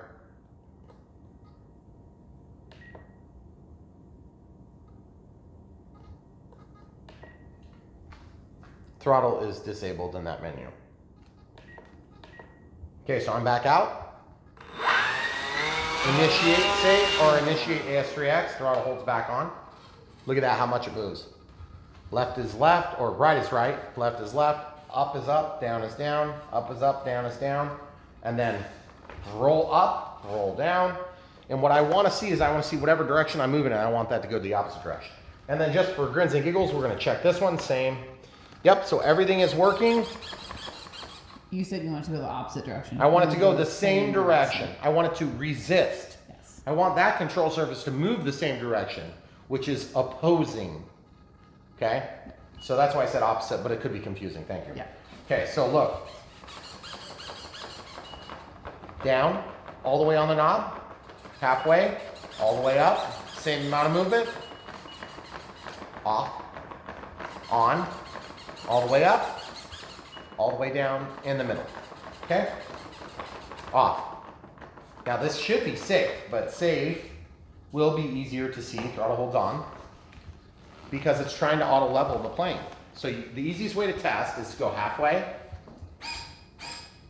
trying to find the fastest route to level. Now look at the elevator, trying to find level, trying to find level. Okay? So everything is working as it's expected. So we now have safe fully configured and we have AS3X fully configured. The only thing that will need to be done is some gain adjustments after our maidens if necessary. And it's possible we won't need to, but come with me, camera crew. Down to forward programming. Gyro settings, AS3X settings. This is way too high. Okay, fixed adjustable gains. I want them adjustable. Adjustable. This is inhibited, okay? You can make those all fixed, by the way. Capture gyro gains. There they are. Now watch this. Up, down, and it's all relative to the percentages assigned at full. 40, 50, 60, okay? So you can change those values. If you get out flying and you realize that full speed, and by the way, it doesn't reboot the receiver in such a way that causes that vulnerability to make a small change, but when you have to do a first time setup, it reboots. Or if you make a major change, like changing the direction of travel on your ailerons, for instance, and then you go back in to relearn those positions, then it's gonna reboot. So that's when you need to just kind of have that heightened sense of security or sense of awareness so that you don't have the prop start on you. Okay, and by the way, a lot of you guys talk about having the prop off during setup. That's fine. If you're not comfortable controlling the plane, take the prop off. But for the sake of showing what we're showing, we want you guys to see things and be able to articulate them as best we can. Did I put that from 4 down to 1? You did. Okay, so at 1, you'll notice at full output, okay, having given it throttle, okay, AS3X is active. You'll notice it's not moving near as much. That's because if I had it at 4 times, this thing would be like way, way, way, way over control. Okay. We just do that for testing. We do that for testing. So you can see the direction, so you guys can see. I can see, I have a good understanding of what I'm looking for, and I can feel it by putting my hand on the surface and moving it, and I can tell it's pushing against me, but it's extremely hard to film. So if in doubt, throttle holds on, tested, clear the timer, grab your plane, look down, and then move it this way, and move it that way. Move it up and move it down. And you can sight down the length of it and you'll see a very small change. Ailerons are easy. You can do that from any angle. But the elevator and rudder are not so easy. So what we're gonna do is we're gonna pause, and guys, if you haven't already bought this plane, or if you're just thinking about it, and you wanna help support our channel, check the links in the description below. You can buy this from Horizon Hobby. They're selling it. And you can follow those links. She'll be giving us small commissions if you buy from our links, and we really appreciate that. We'll link to the 4000 4S, 30C, hopefully it does okay. I'd really like to link to a 50C as well, so we'll just let you guys make up your mind if we have issues with this pack. We'll link to the 50C, 100C if they're available at the time. The G2 packs should give you the higher C's availability too, so we'll just put the results for that so you can pick whatever one you want. And we'll link to the 631 as well as the AR637 TA, or excuse me, T. The TA is what they put in the bind and fly, so they actually dumb those down to not include the barometer, so you don't get the vario. I don't think you'd need the vario on this, but it might be nice to have the pack voltage as one of the telemetry items. But I find that on a Warbird, it's not as critical because you can set a timer and just fly to the timer level. If you're doing like a sailplane, for instance, and that's where I'd want a vario too, I want to know what the pack voltage is because I might fly in for an hour and a half before the battery voltage drops to the point where I have to land. Well, then the next flight I might fly for like 20 minutes and then I need to land. So it just depends on what you're doing with it. Without further ado, guys, this thing is beautiful. We really appreciate you sticking around for these long builds. We're not saying everybody needs to see all the steps, but setting these things up is a little bit of a bear cat. If you're brand new to the hobby, you would have no clue where to start other than maybe put it together, follow the manual. But the manual doesn't tell you how to set up the radio. That's why you come to Brian Phillips RC. The camera crew does a great job of filming, and then of course we try to do a great job of showing all the steps along the way. If we miss something along the way, we apologize, and we will try to help you out. So just leave it in the comments below. But what you can do to really help us out is when you do decide to buy from the links below. There's a bunch of links even below, just like this P40. Say you don't really like the P40, but you'd like a P51, or you'd like, you know, an F4U Corsair or whatever. We got links to a lot of E-Flight planes and other planes that are down there. But if you don't see what you want there, just at the top we have master links. Those master links will help to support us as well. You just click on the master link and it will direct you to the website, and you just shop like you'd normally shop. Doesn't cost you any more. We just get a small commission on the end. So it really does help us, and it's very much appreciated. It's one of the easiest ways to support us in supporting you. But also, if you'd smash the like button, it really helps us to grow our channel on YouTube and expand our reach to new customers, if you want to call them, people that are interested in the hobby, people that are maybe getting back in the hobby after a hiatus of 10 or 15 years. And they just have no clue. What are you talking about with binding? I've got 72 megahertz crystals I'm still using. I still have my Futaba 4-channel radio. Well, if you're that person, there's so much to learn, but don't be afraid of it because it's so much better. It's so much more economical. It's so much easier to use, so much easier to get back into it. And we are also, one of our biggest mission statements here is we are trying to help avoid new pilots be one and done pilots. So that's one of the things we try to do all the time. That's why we go into such great detail. So if you guys skip a part of the video, you're not gonna hurt our feelings, but just here's how you can make it up. Buy from the links below, click the like button, come back for more. Don't forget to click the bell for notifications if you wanna be notified when we release videos, and we are releasing a lot of footage. So there is so much more to come. So please do that, come back for more.